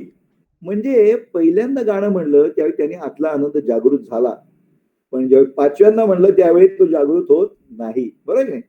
जसं एखादा सिनेमा 5व्यांदा सिनेमा पाहिला तर मजा येत नाही. एखादा जोक 5व्यांदा सांगितलं तुम्ही त्याला हाकलून द्याल. थोडक्यात जोपर्यंत आतला आनंद जागृत होत नाही तोपर्यंत आपला, म्हणजे आता आपल्याकडे आनंद आहे सिद्ध झालं 100%. एक लक्षात ठेवा, आपण आनंदी सुख केव्हा मिळतं माहिती का? जेव्हा आपलं मन स्थिर असतं वर्तमान काळात, तेव्हाच सुख मिळतं. लक्षात ठेवा. आपलं मन कसं असतंय? भूतकाळ भविष्यकाळ असं लंबक चालू आहे, डॅक कड्याक कड्याक, स्थिर होतच नाही. मन भयंकर चंचल आहे, अतिशय चंचल आहे. मन एका ठिकाणी स्वस्थ बसत नाही. आणि मनाची गंमत अशी आहे, तुम्ही जर सांगितलं की डोळे मिटा आणि मन एकदम शांत, काही न विचार करता राहा, आणि मी तर तुम्हाला सांगितलं तुम्ही माकडाचा अजिबात विचार करू नका, 15 सेकंड डोळे मिटा, काय होईल हो? माकडाचाच विचार येईल. You cannot go away. म्हणजे वर्तमान काळात आपण राहायलाच शिकलो नाही. एक तर भूतकाळचं चिंतन आणि भविष्यकाळची चिंता. आणि भूतकाळातलं चांगली गोष्ट नाही आपण चिंतन करत. समजा एखादा मित्र आहे, त्याने 9 वेळा आपल्याला छान मदत केली असेल, एकदा काहीतरी गैरसमज झाला, आपण ते 9 वेळा केलेलं विसरतो. हे बघा, असं त्याने केलं निगेटिव्ह, म्हणजे आपल्याला घाणेरडी सवय लागली, निगेटिव्ह उचलायची. आणि भविष्यकाळाची चिंता. मग तुम्ही वर्तमान काळात जगायचं म्हणजे काय, हे माझ्या नातीनं शिकवलं. तुम्हाला गंमत सांगतो, खूप मजा वाटली मला. मी नेहमी मिटिंगला मुंबईला जात असे, मी ट्रस्टी होतो, मुंबईला जातो, तर मुंबईतून घरी फोन करायचो. एक दिवशी फोन केला तर माझी धाकटी नात स्वरा आहे, 4 वर्षाची आहे, तिनं फोन उचलला आणि मग मी तिला विचारलं, काय बेटा काय करतेस तू? आता पहा, या लहान वयात माझी अपेक्षा काय होती, ती म्हणेल बाबा मी खेळते, मी जेवते, काहीतरी उत्तर दिल ना. तिनं जे उत्तर दिलं त्याने मी उडालोच. म्हटलं खरं वर्तमानात ही लहान मुलं जगतात बघा. डू यू नो ती काय म्हणाली आमची नात? आबा मी तुमच्याशी फोनवर बोलतेय. याला म्हणायचं वर्तमान काळात राहणं. आपण असतो का तसं? नाही राहत ना. अहो, जेवताना टीव्ही चालू असतोय, म्हणजे टीव्ही नीट बघत नाही, जेवणही नीट जेवत नाहीत. तुम्ही आहे त्या ठिकाणी राहतच नाही. वर्तमान काळात लोक जगतच नाहीत. वर्तमान काळात जगणं अतिशय महत्व आहे. म्हणून पहा, लहान मुलं कशी मजेत असतात. तो फोटो बघा लहान मुलाचा, तो का मजेत असतो? अहो, त्याला भूतकाळ नाहीच आहे जवळजवळ, आणि भविष्यकाळची चिंताही नाही. He is in present tense. बरोबर आहे की नाही? म्हणून असं म्हणतात की भूतकाळ माणसाला खूप म्हणजे वाईट वाईट विचार येतात, आणि भविष्यकाळची चिंता. प्रेझेंटला गिफ्ट म्हणतात, गिफ्ट आहे की नाही? तेव्हा वर्तमान काळात जगायला शिकलं पाहिजे. लोक जगत नाहीत हो. आता मागे मी माझ्या मित्रावर ताजमहाल बघायला गेलो. ताजमहाल, अहो पौर्णिमेचा तो दिवस होता, ताजमहाल बघत होतो. काय ते अद्वितीय सौंदर्य. हा आमचा मित्र व्हिडिओ काढतोय, फोटो काढतोय. अरे मी म्हणलं, लेका बघ की तू, सामावून घे ना या प्रत्यक्ष. नाही म्हणला, घरी गेला याचे भारी फोटो काढतो, घरी जाऊन मी बघून निवांत.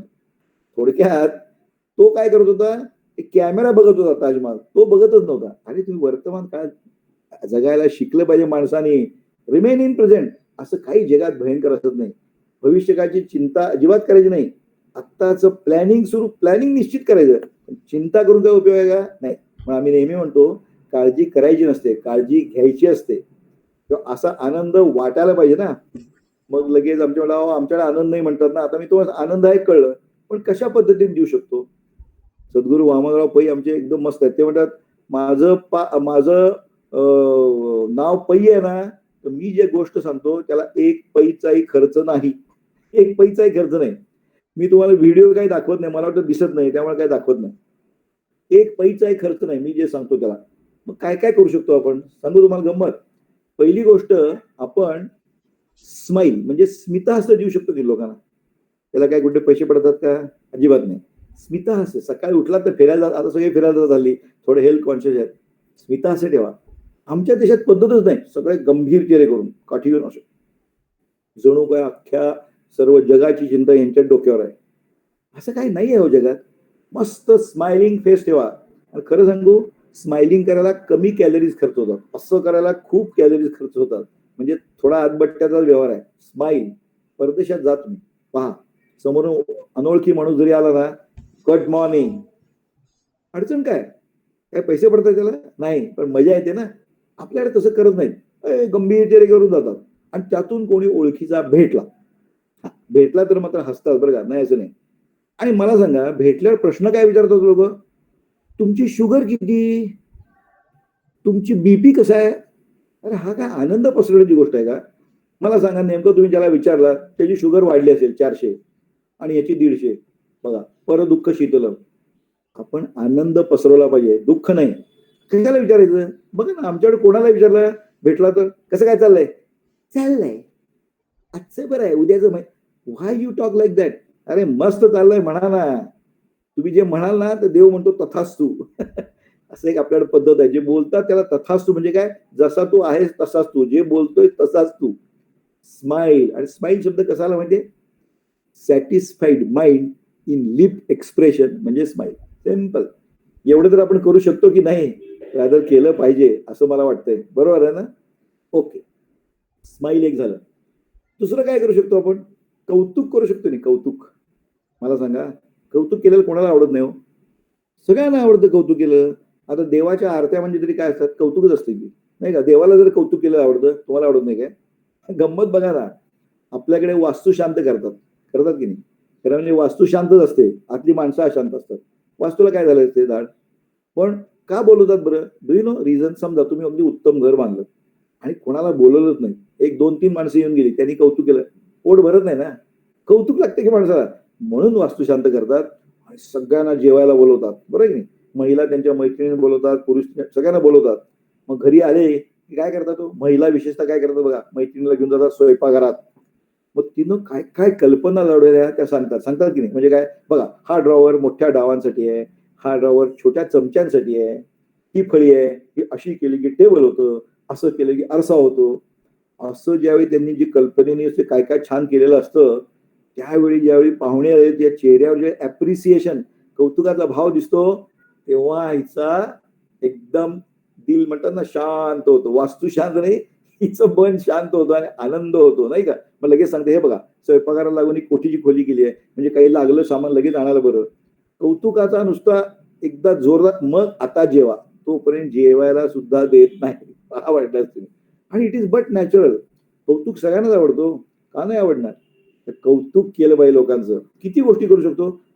कान दिला पाहिजे, कान, इयर. तुम्ही कान दिला पाहिजे म्हणजे काय? काय माहिती का? Listening is an art. ऐकून घेणं ही एक मोठी कला आहे, लक्षात ठेवा. आणि खूप महत्वाची कला आहे.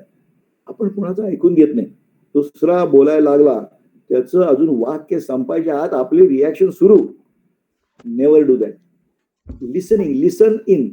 ऐकून घ्या व्यवस्थित. तुम्हाला माहिती आहे ऐकण्याचं किती महत्व आहे? 2 तुम्हाला प्रसंग सांगतो. एक म्हणजे तुम्हाला माहिती आहे, हल्ली खूप वाईट गोष्ट आहे की आपल्या देशामध्ये दर तासाला एक विद्यार्थी आत्महत्या करतो. Yes, that is the statistic. दर तासाला. It's not joke. आणि बऱ्याच जणांच्याकडे बघा हल्ली मोबाईल फोन असतात की नाही? असं आढळून आलंय की ते बरेचसे लोक आधी कुणाला तरी मोबाईलवरती कॉन्टॅक्ट करतात. दोन गोष्टी, एक तर मोबाईल कॉन्टॅक्ट झालेला नसतो किंवा त्याला चांगलं उत्तर मिळालेलं नसतं आणि आत्महत्या होते. अशा वेळी जर तुम्ही चांगलं लिसनिंग केलं आणि व्यवस्थित बोललात तर आत्महत्या टळू शकते. हा, त्या कुठलाही फोन घ्या आणि ऐका. Listening is very important. दुसरी लिसनिंग कुणाला महत्वाची गोष्ट आहे माहिती आहे? आमच्यासारख्या डॉक्टरना खूप महत्वाचं आहे. आता मी आहे डोळ्याचा डॉक्टर, बरोबर. साधारणपणे डोकं दुखायला लागलं आणि काही दुसरं कारण नाही सापडलं तर लोक डोळ्याच्या डॉक्टरकडे पाठवतात, जा नंबर आहे का बघून या वगैरे, बरोबर. आमच्याकडे येतात, मग आम्ही चेक करतो. मग डोळ्यात काही दोष नसतो, मग आम्ही सांगतो डोळ्यात काही दोष नाही, तुमचं डोकं दुखायचं कारण डोळा नाहीये. मग विशेषतः महिला त्यांच्या घरातल्या अडचणी सांगायला सुरुवात करतात. माझी ती नणंद अशीच बोलते, माझं सासू आज काहीतरी त्यांच्या घरातल्या अडचणी होत. मला सांगा त्याचा आणि डोळ्याचा काही संबंध आहे का? नाही संबंध. मग मी असं करू शकतो ना, हो मॅडम त्याचा आणि त्याचा काही संबंध आहे का? ते तुमचं तुम्ही घरी बघा, बरोबर आहे ना? नाही. एक लक्षात ठेवा, डॉक्टरांचं कर्तव्य काय माहितीये का? मन आणि शरीर दोन्हीला ट्रीटमेंट देणं. Mind and body are not separate. तुम्ही मनही सांभाळलं पाहिजे, मनालाही ट्रीटमेंटची गरज असते आणि शरीरालाही. मग ज्यावेळी आम्ही त्यांचं सगळं बोलणं ऐकून घेतो तर त्या का सांगतो तो? कारण घरात कोणी ऐकून घेत नसतं म्हणून. मग त्यांना एकदम मोकळं वाटतं. आम्ही ऐकून घेतलं की त्यांचं 80% दुखणं निघून गेलेलं असतं. मग आम्ही काय 4 गोळ्या दिल्या की त्यांना बरंच वाटतं. का बरं? ऐकून घेणं. म्हणून डॉक्टरना विशेषतः मी नेहमी सांगतो, तुम्ही ऐकून घ्या पेशंटचं. तुमच्या डोळ्याशी संबंध असेल असं नाही, तुम्ही ज्याचे स्पेशलिस्ट असाल तोच दोष असेल असं नाही, पण ऐकून घ्या ना. डॉक्टरचं काम आहे ते. डॉक्टर मन आणि शरीर दोन्ही ट्रीट करण्याचं काम आहे. तेव्हा लक्षात ठेवा, ऐकून घेण्याची कला तुम्ही आणि मग बघा केवढा आनंद पसरेल. नाही काय, कोणाला एखादा अडचण असते त्याला सांगायची इच्छा असते ना, लिसन टू हिम, लिसन. हे सुद्धा खूप चांगलं काम आहे. Yes, that will give you great pleasure. आता दुसऱ्याला आनंद मिळाला की केवढा आनंद होतो. आणि हे झालं पाहिजे बरं का. दुसऱ्याला काही मिळालं ना की आपल्याला आनंद झाला पाहिजे. त्यासाठी मन मोठं लागतं. पण आय कॅन टेल यू, दुसऱ्याच्या ज्यावेळी आनंदात तुम्हाला आनंद खऱ्या अर्थाने व्हायला लागतो ना, तेव्हा खरी जीवनात खूप मजा यायला लागते. एक तुम्हाला गमतीदार प्रसंग सांगतो. एक माणूस होता, अगदी चिक्कू वृत्तीचा होता, एवढा काय आणि तो एक दिवशी सगळीकडे पेढे वाटायला लागला. त्याला पेढे वाटायला काय काय झालं? अहो म्हणला, माझ्या चुलत भावाला म्हणला लॉटरीच तिकीट लागलंय 10 लाखाचं आणि तो पेढे वाटत होता. I was surprise. नॉर्मली काय असते, आता पेपरमध्ये बातमी येते बघा, या माणसाला एक 20 लाखाचं लॉटरी तिकीट लागलं की जो अननोन आहे तुम्हाला, मग तुम्ही म्हणता वा वा छान बरं का, असं म्हणतात, कारण तो अननोन असतो. पण समजा तुमच्या जवळच्या नातेवाईकाला असे काय एकदम तिकीट लागलं तर खरं सांगा, मनात पहिल्यांदा काय होतं? एनव्ही, नाही का? थोडासा मत्सर होतो की येतो नॅचरल आहे मत्सर. आपल्या जवळच्या माणसाला लागलं ना, लांबच्या माणसाला प्रश्न येत नाही. आणि आम्हाला आश्चर्य वाटलं, म्हणजे हा एवढा पेढे कसं काय वाटतोय, ते चुलत भावाला लागलं तिकीट म्हणून. त्याला विचारलं, काय रे बा तू एवढा कसा आनंदी, चुलत भावाला तिकीट लागलं? तो म्हटलं काय गंमत आहे माहिती आहे का, म्हटलं ज्या तिकिटाला ते लागलं 10 लाखाचं तिकीट, ते त्याला तिकीटच सापडत नाहीये. म्हणजे पहा काय परत दुःख शीतल. आपली वृत्ती जशी आहे तेव्हा काही नाही, दुसऱ्याच्या आनंदाने तुम्हाला जेव्हा खरा आनंद होईल ना, yes, you really start getting great pleasure. खूप मजा येते. किती गोष्टी करू शकतो आपण. मान देऊ शकतो दुसऱ्यांना. लक्षात ठेवा, मान दिला की मान मिळतो हे तर खरंच आहे. पण मान द्या, कोणालाही अंडर एस्टिमेट करू नका. मान द्या, मान. पहा आता एक तुम्हाला त्याची गोष्ट सांगतो. एक कोल्ड स्टोरेज आपल्या भागात भरपूर आहे. एका कोल्ड स्टोरेजमध्ये काही बिघाड झाला, इलेक्ट्रिकल फॉल्ट झाला. मग इलेक्ट्रिकल इंजिनियर येत होते आणि ते कोल्ड स्टोरेज सकाळी 11ला उघडायचं आणि संध्याकाळी 5ला बंद व्हायचं. वॉचमन होता बाहेर. तर इंजिनियर यायचे. आता दुरुस्ती काय लगेच पूर्ण व्हायची नाही, मग जायचे परत दुसऱ्या दिवशी यायचे. एक दिवशी काय झालं, एक इंजिनियर ते दुरुस्त करता करता इतका कामात मग्न झाला की 5 केव्हा वाजून दिले त्याला कळलंच नाही. आणि मग तो ज्यावेळी बाहेर आला त्यावेळी 5:15 झाले आणि दार बंद झालेलं. आणि ते माहिती आहे साऊंड प्रूफ असतं ते. धक्का मारला, काही नाही, वॉचमन बंद करून गेला. आता दुसऱ्या दिवशी 11 वाजताच उघडणार ना. आता म्हणलं आपण काय मृत्युमुखी पडणार, इतकं थंड झालं कसं टिकणार. आणि कर्मधर्म संयोगाने 15 मिनिटांनी ते दरवाजा उघडला वॉचमनने आणि तो धडपडत बाहेर आला. अक्षरशः वॉचमॅनला नमस्कार केला. अरे बाबा तू आला, देवासारखा आला रे बाबा, उघडलंस.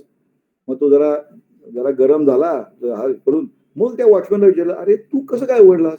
तू खरं म्हणजे दुसऱ्या दिवशी 11 वाजता उघडणार, तू आता कसं उघडलास? वॉचमननी काय सांगितलं त्यांनी लक्षात ठेवण्याचं काय. वॉचमन काय म्हणलं का, हे पहा एवढे इंजिनियर येतात जातात, पण तुम्ही एकच असे आहात की दरवेळी आला की माझी चौकशी करता, कालचा दिवस कसा गेला विचारता, जेवण झालं का विचारता, मग चौकशीवर मग आज जाता आणि परत जाताना सुद्धा माझी चौकशी करता, कसा दिवस गेला आजचा वगैरे वगैरे. म्हणजे असं प्रेमाने कोणी दुसरं बोलत नाही हो, कोणी मानच देत नाही. पण आज म्हणला माझ्या लक्षात आलं की असे बोलणारे साहेब जाताना काही दिसले नाहीत, म्हणून मला शंका आली, म्हणून मी उघडला. बघा, तेव्हा डोंट अंडर एस्टिमेट एनीबडी. कोण कोणाला केव्हा उपयोगी पडेल. आमच्या जीवनात सुंदर वाक्य आहे, कोण कोणाला कुठे कसा केव्हा कुठे उपयोगी पडेल हे ब्रह्मदेव सुद्धा सांगू शकत नाही. म्हणून सर्वांशी संबंध चांगले ठेवण्यात आणि राखण्यात खरं शहाणपण आहे. पहा, अगदी फार महत्वाचं आहे. आणि मी तर म्हणतो शेजारी संबंध खूप चांगले पाहिजेत आपले, व्हेरी इम्पॉर्टंट. आपले नातेवाईक लांब असतात तो, आपल्याला काही प्रॉब्लेम झाला तर. 4 वाजलेत, मी किती वाजेपर्यंत बोलायचंय मला सांगा. हॅलो. हा सर, काय हरकत नाही सर, चालू राहून दे सर. हो. ओके. हा, आता आणखीन काय गोष्ट तुम्हाला सांगतो. आपण आपल्या याच्यामध्ये प्रतिक्रिया पटकन देतो, क्रिया लगेच कधीही. आम्ही त्याला काय म्हणतो, रिस्पॉन्ड द्यावा, रिॲक्शन देऊ नये. रिॲक्शन बऱ्याच वेळा लॉजिक नसतं, त्यात म्हणजे तर्कशुद्धता नसते. छटकीन रिॲक्शन देतो आणि वी फील एकदम झालं, तर बऱ्याच वेळा त्यात गोंधळ होतो. कधी रिॲक्शन द्यायची नाही. म्हणून मी एक सुंदर व्हिडिओ आहे, तुम्हाला व्हिडिओ दिसतंय का तिथं याच्यावरती, टीव्हीवरती? हो सर, आम्हाला पीपीटी दिसतंय. व्हिडिओचा आवाजचा प्रॉब्लेम आहे थोडा. ओके. आवाजाचे काय प्रश्न आहेत बघायचंच आहे फक्त. हो, ओके, चालेल. Just see.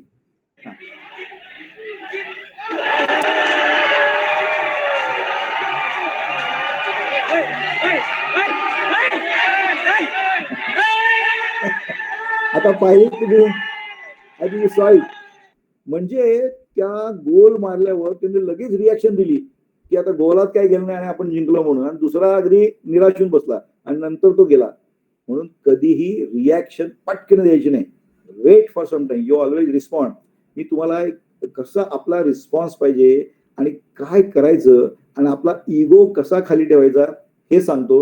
आणि नंतर आणखीन एक गोष्ट सांगून आपण आजचं थांबूया, कारण ऐकण्याची सुद्धा मर्यादा असते लोकांना, आय नो. आता तुम्हाला मी एक सांगतो की आपला इगो असतो ना, इगो, तो पहिल्यांदा बाजूला ठेवला पाहिजे. इगो माणसाला भयंकर त्रास देतो, अगदी वाईट इगो. मी तुम्हाला माझ्या आयुष्यात घडलेली एक घटना सांगतो की जे तुमच्याशी कुठेतरी रिलेट होऊ शकेल. It is quite possible. आता मी सांगतो, माझे वडील प्राध्यापक होते कॉलेजमध्ये, विलिंग्डन कॉलेजमध्ये शिक्षक होते. आणि तुम्हाला माहिती आहे त्या काळात पगार जास्त नव्हते, सायकलनी जायचे, सायकलनी यायचे, शेवटपर्यंत सायकलनी जाऊन परत आले.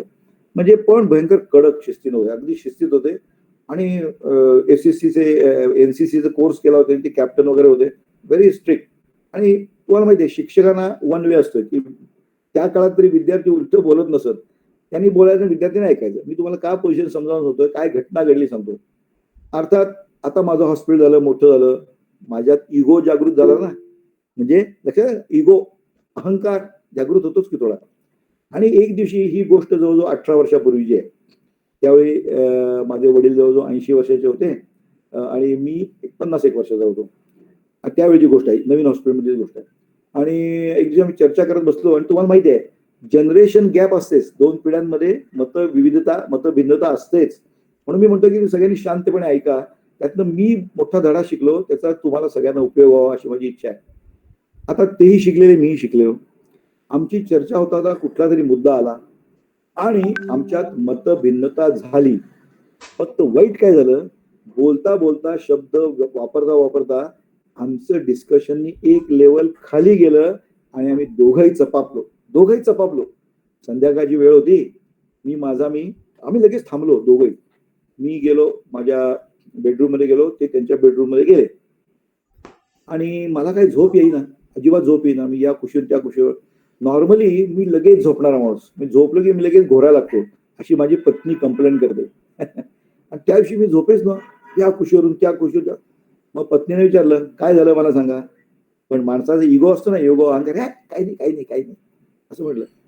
पत्नी म्हणली, नाही काहीतरी झालं, नाही तर तुम्ही लगेच घोरणार आहे, असे कसे काय जागे. शेवटी मी म्हटलं, हो असं झालं म्हटलं, आमच्यात मतभिन्नता झाली आणि थोडं डिस्कशन लेवल चुकली. पत्नीनं मला सल्ला दिला, सर्व पुरुष जे ऐकतात ते तुम्ही जरूर ऐका, पत्नीचा सल्ला नक्की घ्या तुम्ही, लक्षात घ्या तुम्ही. येस, कारण पुरुष हा इम्पल्सिव्ह असतो, इम्पल्सिव्ह. स्त्रिया ह्या सर्व दृष्टीने विचार करतात. कळलं की नाही. स्त्रियांना मल्टीटास्किंगची निसर्गाची देणगी आहे. सहनशीलता त्यांना खरोखरच जास्त आहे आणि खऱ्या अर्थाने स्त्री पुरुषांपेक्षा श्रेष्ठच आहे. म्हणूनच स्त्रियांना प्रेग्नन्सी दिली आहे नाही का, डिलिव्हरी, पुरुषांना दिलेलं नाही. तर मला पत्नीने एक सल्ला दिला, तो सगळ्यांनी लक्षात ठेवा. ती काय म्हणाली, ओके तुम्हाला जे काही तुमचे बरोबर पॉइंट वाटतात ना, ऍग्री, तुम्ही लिहून काढा 1 2 3 4. बघा लिहून काढा. सगळ्यात बेस्ट सल्ला. लिहून काढणं ही एक कॉम्प्लेक्स प्रोसेस आहे. ती मेंदूमध्ये जाऊन थिंकिंग करते, बरं वाईट, चांगलं वाईट सगळ्या आणि मग लिहितो आपण. आणि लिहिताना समजा एखादा शब्द चुकला तो खोडता येतो. बोलल्यावर एकदा शब्द गेला की खोडता येत नाही ना, त्याचे परिणाम होतात. जीभ म्हणजे तलवार असते हो, त्यांनी केलेली जखम भरून येत नाही मनाला. तलवारी जखम एक वेळ टाके घालता येतात, जिभेची नाही, बरोबर आहे ना. म्हणून लिहून काढा. मग मी काय केलं, लिहून काढले 1 2 3 पॉईंट लिहिले. पण एक शेवटी एक गोष्ट केली, लक्षात ठेवा. तर मी जीवन विद्येत त्यावेळी आलेलो होतो ऑलरेडी. जीवन विद्येत आम्हाला सांगितलंय की तुमचा इगो खाली खेचा, तुमचा अहंकार चेपायला शिका. हे माझ्या लक्षात आलं. मी काय केलं, असं लिहिलं आणि खाली लिहिलं. माझ्या वडिलांना मी बाबा म्हणायचो. म्हटलं बाबा आज जे काही झालं ते चांगलं झालं नाही, तुम्ही मला माफ करा, असं लिहिलं. आणि माझ्या हृदयावरचं वजन एकदम कमी झालं, हलकं झालं आणि मी शांतपणे झोपलो. सकाळी उठलो, चिठ्ठी घेतली, ती खाली गेलो. वडील तिथं होतेच खाली. तुम्हाला खरं सांगतो, त्यांच्या डोळ्याला डोळा लावायची माझी हिंमत झाली नाही. गिल्ट, अपराधीपणाची भावना. त्यांच्या हातात ती चिठ्ठी दिली आणि मी ऑपरेशनला निघून गेलो. दिवसभर मी बिझी होतो, ऑपरेशन होती, ओपीडी होती, सगळी होती. संध्याकाळी परत आलो. वडील माझे प्रोफेसर. आता त्यांनी काय केलं, त्यांनी 4 पॉइंट लिहून काढले. त्यांनी कागदावर लिहिले 1 2 3 4. एक विलक्षण गोष्ट घडली, ही मला तुम्हाला सांगायची आहे. मी म्हणलं ना मगाशी, क्रिया तशी प्रतिक्रिया. तुमची क्रिया जर चांगली असेल, मी माझा इगो चेपला, लक्षात आलं. मी काय केलं, माफ करा म्हणून सांगितलं आणि ते पॉइंट लिहिले. वडील विचार करा, वय वर्ष 80, आयुष्यभर ऑर्डर दिलेली, लोकांनी ऐकलं. त्यांनी 4 पॉइंट लिहिले. आणि विलक्षण घटना म्हणजे या वयात वडिलांनी लिहिलं, अरे दिलीप, जे काही झालं ते चांगलं झालं नाही, तूही मला माफ कर. अजूनही अंगावर काटे येतात. अनबिलिव्हेबल. पण खरं सांगतो, त्या दिवसानंतर आम्ही खऱ्या अर्थाने कनेक्ट झालो. We are in contact in family, but not many times connected with each other. त्यानंतर माझे वडील एक 8-9 वर्ष जगले, पण ऍटमॉस्फिअर एवढं सुंदर झालं. काय असते, यासाठी इगो, आपला इगो चेपणं खूप महत्वाचं आहे, लक्षात ठेवा. खरंच सांगतो, हे तुमच्याशी कुठे रिलेट झालं तर बघा. 2 जनरेशन मध्ये हे प्रॉब्लेम्स आले. कुठलाही प्रॉब्लेम आला, राईट डाऊन. आणि रायटिंग करताना बऱ्याच वेळा लक्षात येतं. आपण पूर्वी म्हणायचो ना की 10 अंक मोजा, तसंच आहे. तुम्ही लिहायला लागलात ना की आपोआपच कित्येक वेळा लक्षात येतं की अरे आपणच चूक आहोत, आपण दुसऱ्याला उगीच हे कळण्यासाठी वेळ जावा लागतो ना. Response is very important. आणखीन एक घटना सांगतो. आजकालचा न्यूक्लिअर फॅमिलीमध्ये हा फार प्रॉब्लेम आहे. हल्ली नवरा बायको एक मुलगा असं असतं. हल्ली जॉईंट फॅमिली आहेत कुठे, एकत्र कुटुंब होते, जायला लागली आता. एक घटना सांगतो. हे मी का सांगतोय, या दिसायला क्षुल्लक असल्या घटना तरी यात भयंकर मोठ्या गोष्टी होत आहेत सध्या. आता तुमचा नवरा बायकोची एक घटना सांगतो. आणि या साध्या गोष्टीतनं लोकांचे घटस्फोट झालेले आहेत. एक नवरा बायको होते. रविवारची सकाळ होती. दारावर एकदम आवाज आला. काय येतं सकाळी, वर्तमानपत्र येतं आणि प्रत्येकाला वाचायचं असतं. बरं, आज नवरा बायको दोघंही शिकलेले असतात. दोघं पळत गेले दाराजवळ. नवऱ्यानं दार उघडलं, पत्नीनं पेपर घेतला. मी मगाशी म्हटलं ना, स्त्रिया हुशार असतात, तिनं हातात घेतला. पण आपली पुरुष प्रधान संस्कृती आहे ना, याचा इगो जागा झाला, अहंकार जागा झाला पुरुषाचा. तो पेपर मला दे, मी म्हणतोय ते बघा, स्टाईल ही चालली. तो पेपर मला दे, मी आधी वाचणार, असा हात देत. आता ती काय पूर्वीसारखी सती सावित्री आहे काय? ते म्हणले नाही, मी घेतलाय पेपर, आधी मी वाचणार. सिंपल. म्हणजे याने आणखीन आवाज वाढवला, तो पेपर मला दे. बघा आवाजाला खर्च वाढला. ती म्हणली देणार नाही. क्लिअर. मग तिने अस्त्र काढलं मोठं. काय अस्त्र काढलं, तू जर मला पेपर दिला नाहीस तर. पत्नी काय म्हणाली, काय कराल? बघा, हे हल्ली सांगतोय तुम्हाला. सांगतो ह्या ज्या गोष्टी आहेत नाही, आता तुम्हाला ऐकायला गंमत वाटते, पण प्रॅक्टिकली याच्यातनं लोक घसरतात. मग नवरा त्या बायकोच्या आई वडिलांचा उद्धार, ती याच्या असं करून घटस्फोट झालेले आहेत. माझे वकील मित्र आहेत, ते सांगतात अतिशय फडतूस कारणावरून लोकांचे घटस्फोट होत आहेत. नंतर त्या दोघांनाही वाटतं अरे हे काय कारण आहे का घटस्फोटाचं. That is it. इगो दिखावला की संपलं. मग गंमत म्हणून मी सांगतो की तो जो नवरा होता त्याने आमचा जीवनविद्येचा कोर्स केला होता. त्यात आम्ही सांगतो ना इगो चेपा म्हणून. पण त्यांनी विचार केला आणखीन एक ट्राय करून बघू. त्याने काय म्हणलं, तू जर मला पेपर दिला नाहीस तर ती म्हणाली काय कराल. हा काय म्हणाला, बरं आधी तू वाच मग मला दे. झाला ना प्रॉब्लेम सॉल्व. एक लक्षात ठेवा, सर्व नवरे लोकांनी लक्षात ठेवा, मेल्स, स्त्रियांचं हृदय फार वेगळं असतं, लक्षात ठेवा. प्रत्यक्ष घटना काय घडली, ज्यावेळी नवरा म्हणला आधी तू वाच आणि मला दे, पत्नीनं पेपर पण दिला आणि वर चहा आणून दिला. येस, घरात आनंद असा निर्माण करायचा असतो, अशी पॉझिटिव्ह व्हायब्रेशन निर्माण करायचे असतात. बस आपले फक्त इगो खाली ठेवला पाहिजे. अहो घरात सासरे सून कसं बोललं पाहिजे. नाही काही काही सासरे असतात बघा, एखादी भाजी केली तर सुनेला म्हणतात काय अळणी करून ठेवलंस, तुझ्या घरच्यांना असलं शिकवलं काय, आण मीठ घेऊन ये. मग ती सून लगेच पळत मीठ घालते, पण मनात काय म्हणते हा थेरडा मेला तर बरं. बरोबर की नाही. पण त्याच्याऐवजी एखादा सासरा शहाणा असतो, तो काय म्हणतो, अगं भाजी करावीस तर तूच, अजून जरा मीठ घाल की अजून मजा येऊन जाईल. ती लगेच येते आणि काय म्हणते, मामांजी घालते हा, म्हणून मीठ घालते आणि वर श्रीखंड आणून देते. म्हणजे थेरडा व्हायचं का मामांजी व्हायचं, कोणी ठरवायचं, आपण ठरवायचं ना. म्हणून आम्ही म्हणतो तूच आहेस तुझ्या जीवनात शिल्पकार. असो, अशा खूप गोष्टी मला सांगता येतात. पण शेवटी मी एक वेगळा एक तुम्हाला एक कॉन्सेप्ट सांगतो, संकल्पना, आणि थांबतो आज. आमची प्रार्थना काय आहे, हे ईश्वरा सर्वांना चांगली बुद्धी दे, आरोग्य दे, सर्वांना सुखात आनंदात ऐश्वर्यात ठेव, सर्वांचं भलं कर, कल्याण कर, रक्षण कर, आणि तुझे गोड नाम मुखात अखंड राहू दे. बघा आम्ही ऐश्वर्य मागितलं, ऐश्वर्य, गरिबी नाही मागितली, नॉट एट ऑल, ऍब्सोल्युटली नाही, ऐश्वर्य.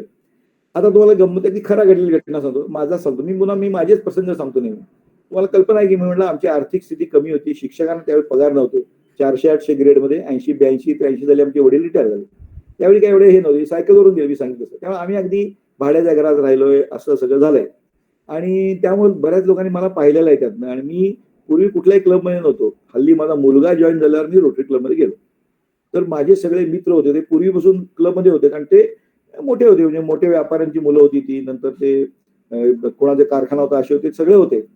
तर मी त्या क्लबमध्ये गेलो, मला म्हटलं ठीक आहे आता मला वेळ आहे म्हणून जाऊया. आणि तुम्हाला सांगतो मग तिथं एक पद्धत आहे रोटरीमध्ये, नो युअर रोटरीयन म्हणून. म्हणजे नवीन जे रोटरी येतात ना ते लोकांना माहित व्हायचे कोण आहेत, अशी एक पद्धत आहे. इंटरव्ह्यू घेतात. तर माझा इंटरव्ह्यू होता, माझ्यासारखे आणखीन 3 होते. तर त्या दिवशी खूप गर्दी झाली. का झाली गर्दी, तर लोकांनी मला पाहिलेलं की अतिशय भाड्याच्या घरात, छोट्या घरात राहून, अगदी सायकलवर असून, आणि आता खूप मोठं हॉस्पिटल झालं आणि असं वर आलंय, म्हणून त्यांनी आपल्या मुलांना, नातवंडांना आणलं होतं की त्यांना प्रेरणा मिळावी माझ्या इंटरव्ह्यू मधनं, की कसं प्रामाणिकपणे काम करून देखील माणूस मोठा होऊ शकतो.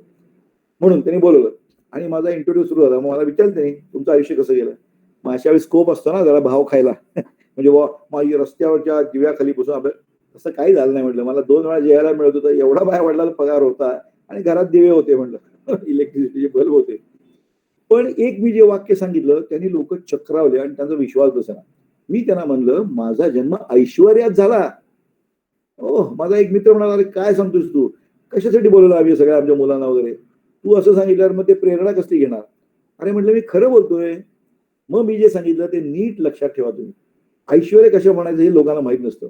मी त्यांना सांगितलं मी खूप ऐश्वर्यवान होतो. का, मला माझे आई वडील खूप चांगले मिळाले, त्यांनी माझ्यावर खूप चांगले संस्कार केले, मला चांगले शेजारी होते आणि आहेत, मला चांगली पत्नी मिळाली, माझी 2 मुलं खूप चांगली झाली, मला खूप चांगले मित्र होते आणि आहेत, मला खूप चांगली भूक लागायची आणि लागते, मला चांगली खूप झोप लागायची आणि लागते. आता तुम्ही मला सांगा यातली एक तरी गोष्ट पैशाने मिळते का. आणि या महत्वाच्या आहेत 3 गोष्टी. एक तरी मिळते पैशाने. No, no is the answer. You can't purchase this things by money, not at all. तुम्ही श्रीमंत होऊ शकाल, तुम्हाला 10 लाखाची लॉटरी लागली, श्रीमंत झालात, ऐश्वर्य नाही. ऐश्वर्य हे कमवावं लागतं बाय एफर्ट. सांगू आता अगदी सिंपल. आई वडील आपल्या हातात नाही, ते पूर्वसंचित. पण शेजारी, शेजाऱ्यांशी तुम्ही काही विशिष्ट गोष्ट केली पाहिजे, त्यांना मदत केली पाहिजे आउट ऑफ वे जाऊन, मग तुमचे शेजारी चांगले होतात. आणि लक्षात ठेवा शेजारी चांगला असणं खूप महत्वाचं. आता शेजारीशी खूप लोकांचं भांडण असतं, तुमच्याकडे ऐश्वर्य नाही, कारण तुम्हाला खरा काही कटू प्रसंग आला, कोण मदत करतो, तुमचे लांबचे नातेवाईक करतात मदत नाही, ते दुसऱ्या गावाला असतात. किती का जवळ तो भाऊ बहीण असे ना, शेजारी तुम्हाला मदत करतो. शेजारी चांगले संबंध ठेवणे खूप महत्वाचं. दुसरी गोष्ट, भूक आपाप लागते का चांगली, झोप आपाप लागते का. तुम्ही प्रामाणिकपणे जर काम करत असाल तरच झोप चांगली लागते. किंवा भूक लागते, अन्न त्या लोकांना दारू प्यावी लागते, झोप येण्यासाठी, भूक लागण्यासाठी टॉनिक घ्यावी लागतात, गोळ्या खाव्या लागतात. विकत मिळत नाही झोप किंवा भूक. पत्नी आपोआप चांगली मिळते नाही, पत्नीशी सन्मानाने वागावं लागतं, गिव्ह अँड टेक, मग पती पत्नी चांगले होतात आपाप. नाही माझ्याकडे पैसे खूप आहेत, चांगली बायको नाही मिळत, चांगला नवरा नाही मिळत, यू कांट परचेस. बरोबर, मुलं चांगली आपोआप होतात नाही. तुम्हाला कल्पना आहे, मी 17 वर्ष झोपडपट्टीत प्रॅक्टिस केली आहे.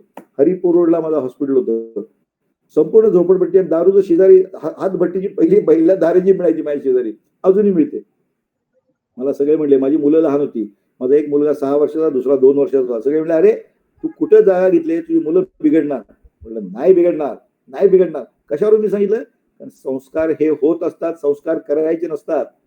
तिथं तर उलट झालं. माझे वडील तर शिक्षक होते, त्यांनी झोपडपट्टीतल्या मुलांना बोलून आमच्या सौरभ यांना शिकवायला सुरुवात केली. बरोबर, सगळी मुलं सुधारली नाहीत, पण I can tell you 2 names.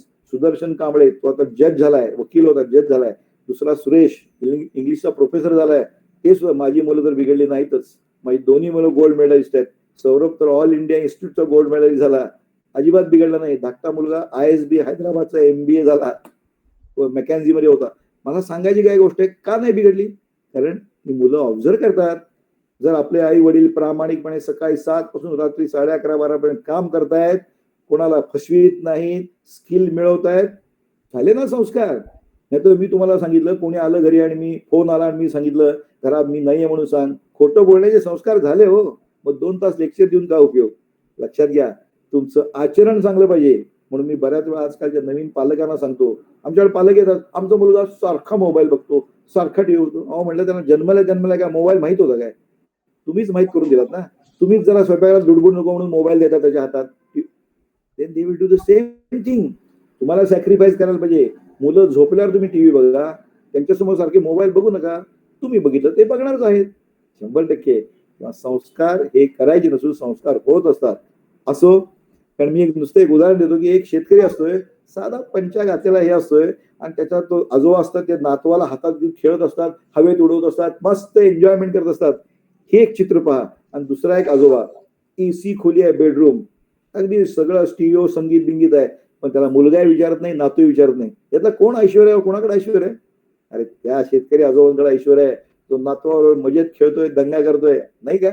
तेव्हा मी सर्वांना असं ऐश्वर्य मिळो, श्रीमंती आपोआप येते, मागून आपोआप येते. त्या सगळ्यांना ऐश्वर्य मिळो अशी ईश्वराजवळ प्रार्थना करतो आणि इथंच थांबतो. धन्यवाद.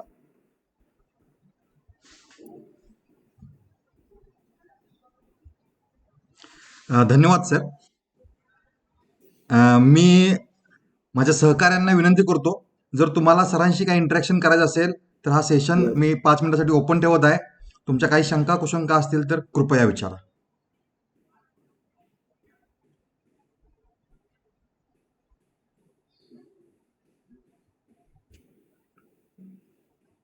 नक्की विचारा.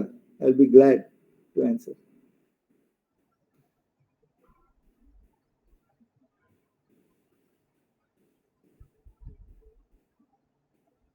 पब्लिक फोरम मध्ये थोडं लोक विचारायला नाही होय होत आहे. व्हॉट्सअप वरती पाठवू शकतील तुमच्याकडे, मी त्यांची उत्तर हो तयार हो आहे. हो. जर कुणाच्या काही शंका असतील तर ती कृपया मला पाठवा, मी सरांपर्यंत पोहोचवायचे जबाबदारी येस, घेतो. मी उत्तर द्यायचा निश्चित माझ्याकडून प्रयत्न करेन. खटावकर साहेबांकडे पाठवा तुमचे प्रश्न. पण हा विषय एवढे मोठे आहेत की तुम्ही संपू शकत नाहीत. काही लोक सर कमेंट बॉक्स मध्ये प्रतिक्रिया द्यायला लागले आहेत. मी त्यांना विनंती करतो की तुम्ही थोडं अनम्यूट होऊन जरी सांगितलं तरी चालेल. Hello Khatavkar sir. हा, रास्ते मॅडम. हा, बोला बोला. हा सर, मला शंका नाही विचारायची, पण एक अभिप्राय म्हणून खूप सुंदर आम्हाला तुम्ही मार्गदर्शन केलंय. ही गोष्ट आपल्या आचरणात आपण आणायचा प्रयत्न केला तर प्रत्येकाचं जीवन आणि आयुष्य सुखी होऊ शकेल. पण हा विचार प्रत्येकाने खूप शांतपणे करायला हवा, जेणेकरून हे सगळे जे काही विचार आहेत ते आपण आपल्या प्रत्येक वागण्या बोलण्यात आणू शकू आणि सगळ्यांनाच आपण सुखी करू शकू. खूप खूप छान तुम्ही आम्हाला समजावून सांगितलं सर. धन्यवाद सर. सगळे सद्गुरूंचे विचार आहेत हे. आमचे धन्यवाद. सद्गुरू, आम्ही गुरु पौर्णिमेला जायचो ना, तर 10 फूट लांबून त्यांच्या बरं. चरणावर डोकं ठेवू द्यायचे नाहीत. ते म्हणाले माझ्या चरणावर डोकं ठेवू नका, आचरण करा, मी सांगतो तसं. हा. Clear. तेच हे आहे की प्रत्येकानं हे आचरणात आणलं पाहिजे, तरच आपल्याला सगळ्यांनाच चांगल्या प्रकारे आयुष्य जगता येईल, आपलं पण आणि आपल्या सगळ्या हे कलिग्सचं पण. धन्यवाद सर. अजून कोण बोलणार असेल तर कृपया.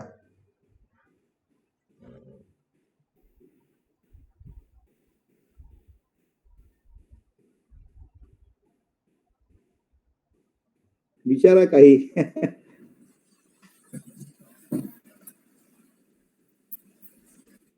Hello sir. हा बोला बोला, कोणतरी बोलतोय. Hello sir. हा बोला बोला, ऐकू येतंय. सर तुमचं व्याख्यान आम्हाला आवडलं. बरं, थँक्यू थँक्यू. हा बोला. ओके.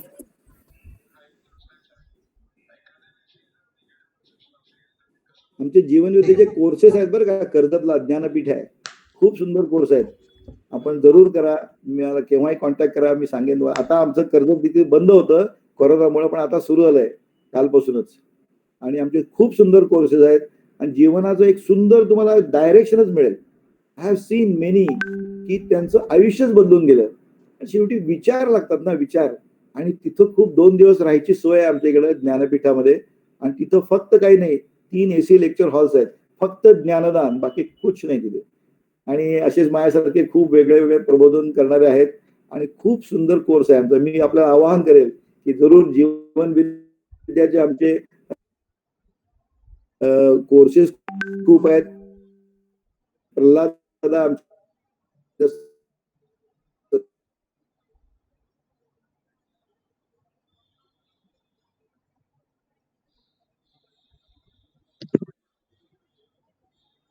खटावकर सर रेंज गेले वाटतं.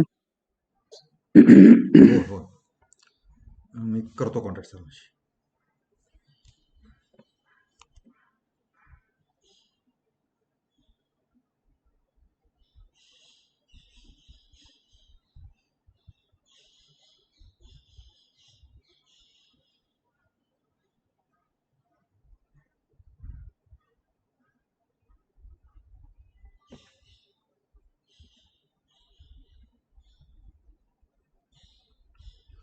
सर व्हिडिओ पॉज झाला आहे.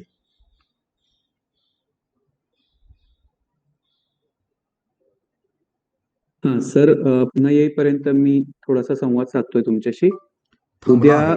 दुपारी 3 वाजता आपल्या सगळ्यांचा आवडीचा विषय आहे, माझं डोकं फिरवतं कोण. डॉक्टर चारुदत्त कुलकर्णी हा विषय आपल्यासमोर सादर करतील. खूप वेगळ्या प्रकारे आणि वेगळ्या भाषेत, सगळ्यांना आवडेल अशा भाषेत आपण आपल्या भोवती घडणाऱ्या वेगवेगळ्या त्रासदायक प्रसंगांना कशा प्रकारे डील करू शकतो, हे आपल्याला शिकण्यासाठी. हॅलो. हा सर. हा सर. हा सर, हा सर. व्हिडिओ पॉज झालता. सर एक प्रश्न आलेला आहे माझ्या कलिग कडून. बोला. एखाद्याकडे बघण्याचा माझा दृष्टिकोन जर पहिल्यापासून निगेटिव्ह झाला असेल तर तो दृष्टिकोन बदलायला मला नक्की काय केलं पाहिजे? सांगतो. खूप खूप सुंदर प्रश्न आहे, खूप सुंदर प्रश्न आहे. मी मगाशी म्हणलं ना की आपली भावना पहिल्यांदा अशी पाहिजे की आम्ही जर म्हणतो प्रत्येकात परमेश्वर आणि सैतान दोन्ही दडलेला आहे, अगदी आपण स्वतः सुद्धा. आमचं एक वाक्य आहे, शरीर साक्षात परमेश्वर आणि सैतान सुद्धा. तर प्रत्येकात तुम्हाला परमेश्वर बघता आला पाहिजे, परमेश्वर बघता आला पाहिजे. कोणीच वाईट नाही जगामध्ये. इथं जे जे आहे ते सगळेच चांगले आहेत. आणि बरेचसे आपले संबंध जे दुरावतात ना, ते गैरसमजुतीमुळे दुरावतात.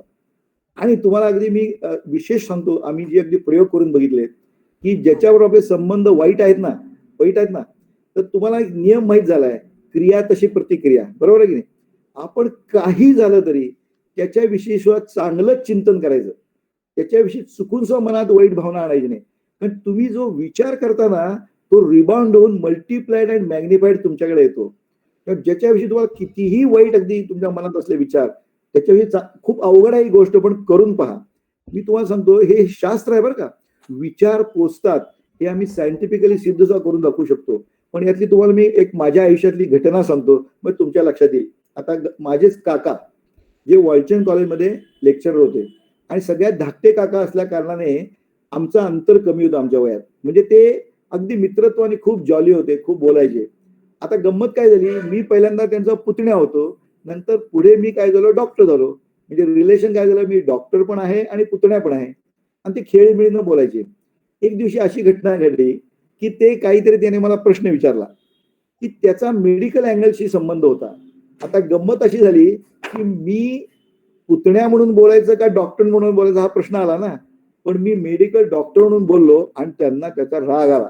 बघा माझी इच्छा काय होती, त्यांना बरं वाटावं म्हणून काही मेडिकल मी काही गोष्टी सांगितल्या, सायकोलॉजिकल प्रॉब्लेम होते त्यांना काहीतरी, तर त्यांना राग आला आणि त्यांनी आमचे संबंध तोडले. Not 1 year 3 years. विचार करा, मला खूप वाईट वाटलं. माझा काय उद्देश तसा नव्हता, मी सत्य ते सांगितलं. पण त्यांनी विचारताना डॉक्टर म्हणून विचारलं, पण ऐकताना पुतण्यानी सांगितलं म्हणून विचारलं. बघा कशी गैरसमजूत होते ते. आणि झाले आमचे संबंध तुटले. त्यांचं माझ्याविषयी भयंकर वाईट मत झालं. पण योगायोगानं मध्ये पहिले 2 वर्ष मी काय जीवनविद्येत नव्हतो, पण जीवनविद्येत आल्यावर आम्हाला हे सांगितलं. म्हटलं तर this is testing, let us test it, acid test. पहा म्हणजे इतकं वाईट घटना घडली की माझे काका गावात, आम्ही एकाच गावात असून त्यांनी स्वतःचं मोतीबिंदूचं ऑपरेशन दुसऱ्या डोळ्या डॉक्टरकडे करून घेतलं. मला किती वेदना झाल्या असतील मला सांगा, मी त्यांचा पुतण्या असून सुद्धा. आणि मग पण प्रत्यक्ष घटना तशी घडली आणि मग मला फार वाईट वाटलं. पण मी जीवनविद्येत गेल्यावर हे जे तुम्ही जो प्रश्न विचारला की तुमची मतं एकमेकांशी एवढी वाईट झाली असती तर काय करायचं, त्यांचं माझ्याविषयी वाईट होतं, माझं खरं म्हणजे वाईट नव्हतं. मी त्यांच्याविषयी चांगलं चिंतन, त्यांच्यासाठी प्रार्थना म्हणायला सुरुवात केली. देवा यांचं भलं कर, कल्याण कर, यांचा संसार सुखाचा कर, हे ईश्वरा सर्वांना, अशी मी प्रार्थना मनात कोणाला सांगितलं नाही. आणि नेवर मोठ्याने म्हणलं नाही, मनातल्या मनात सुरू केलं. म्हटलं आपण प्रयोग करायचा ना, ऍसिड टेस्ट करून बघू, लोक सांगतात म्हणून कशाला. आणि तुम्हाला आश्चर्य वाटेल, मी सुरू केलं आणि 3ऱ्या महिन्यात त्यांचा मला फोन आला. त्यांना काही मेडिकल प्रॉब्लेम होता. जे 3 वर्ष बोलले सुद्धा नव्हते त्यांनी मला फोन केला की मला असा असा प्रॉब्लेम आहे आणि तुझे सगळ्या ओळखी असतात, तर तू काय करू शकशील. अरे मी काय करू शकेल काय, मी लगेच गेलो आणि त्यांचे सगळे प्रॉब्लेम सॉल्व्ह केले. सांगायचा उद्देश काय, आपले विचार पोचतात हे विसरू नका तुम्ही. आपले सगळे, अहो मला सांगा, मी जे बोलतोय आता ते आज कॅलिफोर्नियाला पोचतंय, रशियाला पोचतंय. Now you can agree. कारण मोबाईलवर माझी वेवलेंथ कॅच केली तर दे कॅन. बोलणं ही तर स्थूल क्रिया आहे, विचारी त्याच्यापेक्षा सटल ऍक्शन आहे. रिव्हॉल्व्स राऊंड ती व्हायब्रेशन पोचतात. लक्षात ठेवा. तुम्ही टेलिपॅथी म्हणता की नाही, पण तुम्हाला सगळ्यांना अनुभव आहे. पहा वाटल्यास तुम्ही 4 मित्र गप्पा मारत असाल आणि तुम्हाला 4 जणांचा एखादा मित्र 5 वर्षापूर्वीचा त्याच्याविषयी चर्चा सुरू झाली की जो दुसऱ्या गावाला असतो. चर्चा अचानक त्याचा फोन येतो किंवा तो येतो त्या गावात, असं होतं की नाही. एवढंच कशाला, तुम्हाला एखादा फोन करायची तीव्र इच्छा झाली, तुम्ही फोन हातात घेता आणि त्याच मित्राचा किंवा मैत्रिणीचा किंवा नातेवाईकाचा फोन वाजतो की नाही. हा प्रत्येकाचा अनुभव आहे. हा काही चमत्कार नव्हे. It is nothing but vibrations. ती व्हायब्रेशन आपल्याकडे पोहोचली की आपल्याला इच्छा होते त्याच्याविषयी, तेव्हा आपण चांगलीच व्हायब्रेशन त्याकडे जायची, ज्याच्याविषयी तुमचं अगदी कटू मत आहे, अतिशय तुमचं वाईट. Nobody is bad in this world, it is only misunderstanding. तुम्ही त्याच्याविषयी चांगलं चिंतन सुरू करा, ते विचार त्याच्याकडे पोहोचतात आणि त्याचा तुमच्याकडे बघण्याचा दृष्टिकोन बदलतो. करून पहा. लोकांचा विश्वास बसत नाही, पण मी स्वतःचा अनुभव घेतला आणि आमच्या कित्येक नामधारकांचा अनुभव आहे. आपलं काम चांगलंच, दुसऱ्यांनी कसं वागायचंय आपण ठरवू शकत नाही, पण आपण कसं वागायचं आपण ठरवू शकतो ना. Don't try to change others, change yourself and it makes sense. I can tell you 100% मी म्हणतो. याच्या एक गमतीदार गोष्ट सांगतो आणि थांबतो. हे पहा, एका हॉटेलमध्ये 3 सायंटिस्ट गेले, शास्त्रज्ञ गेले, स्केप्टिकल, प्रत्येक गोष्टी का करणारे. जसं मी म्हणलं ना, असं प्रार्थना म्हणून काय होतंय, तसे का वाले गेले. त्यांनी चहा मागवला, चहा आणून ठेवला. आणि आजकाल डायबिटीज असतो लोकांना, म्हणून त्या वेटरनी चहा आणला, सेपरेट साखर आणून ठेवली, त्यात चमचे ठेवले घालून आणि सांगितलं तुम्हाला पाहिजे तेवढी घालून घ्या, ज्यांना हवा असेल ती घ्या. तो गेला निघून वेटर. हे 3 सायंटिस्ट चर्चा करत बसले. त्या वेटरनी सांगितलं ही साखर आहे म्हणून, ही साखरच कशावरून, ही मीठ असू शकेल, क्रिस्टल, व्हाईट क्रिस्टल असले बरेच ते काय मोठे सायंटिस्ट, त्यांना बरेच माहिती गोष्टी की हे असू ते असू. तर त्यांच्यावर चर्चा 15 मिनिटं झाली चर्चा, कोणी चहाच पिना.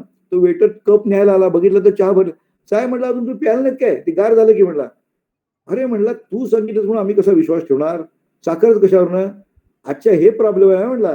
त्यांनी गेला, चिमूटभर त्यातली घेतली तोंडात, साखरच आहे म्हटला, घाला तुम्ही. म्हणजे काय, you do it and see it. तुम्ही प्रत्यक्ष करून बघा.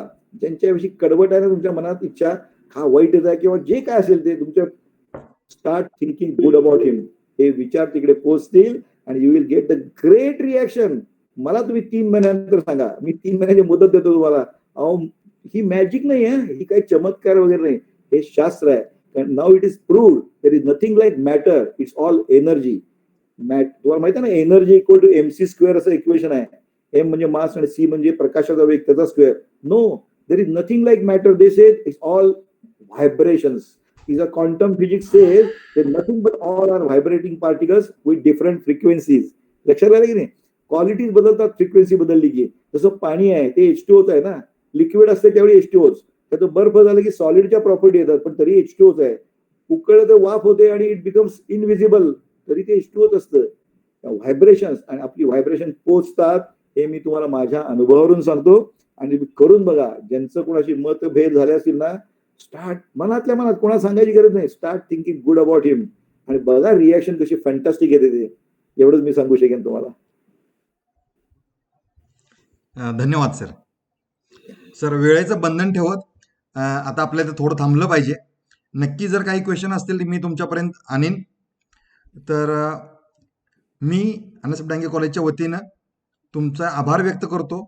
सर आम्हा सगळ्यांना माहिती आहे तुम्ही किती बिझी असता.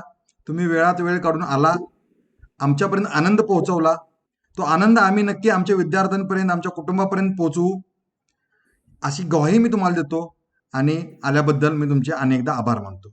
धन्यवाद सर. थँक्यू, धन्यवाद. सगळ्यांचं भलं हो अशी चिंता. मी तुमच्यासाठी प्रार्थना म्हणतो आणि थांबतो. हो सर. हे ईश्वरा, सर्वांना चांगली बुद्धी दे, आरोग्य दे, सर्वांना सुखात, आनंदात, ऐश्वर्यात ठेव, सर्वांचं भलं कर, कल्याण कर, रक्षण कर आणि तुझे गोड नाम मुखात अखंड राहू दे.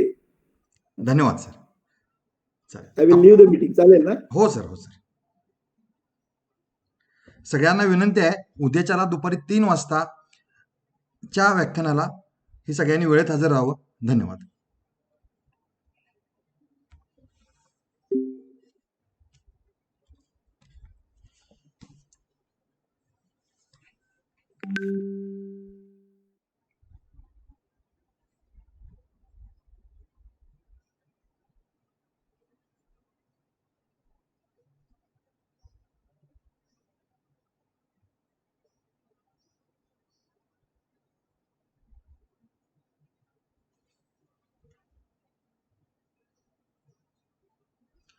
आपल्याला आजचा सेशन कसा वाटला?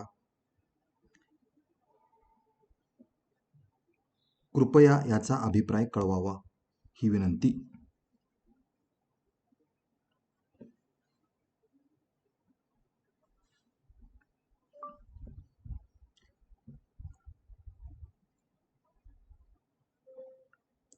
आपल्याला आजचे व्याख्यान कसे वाटले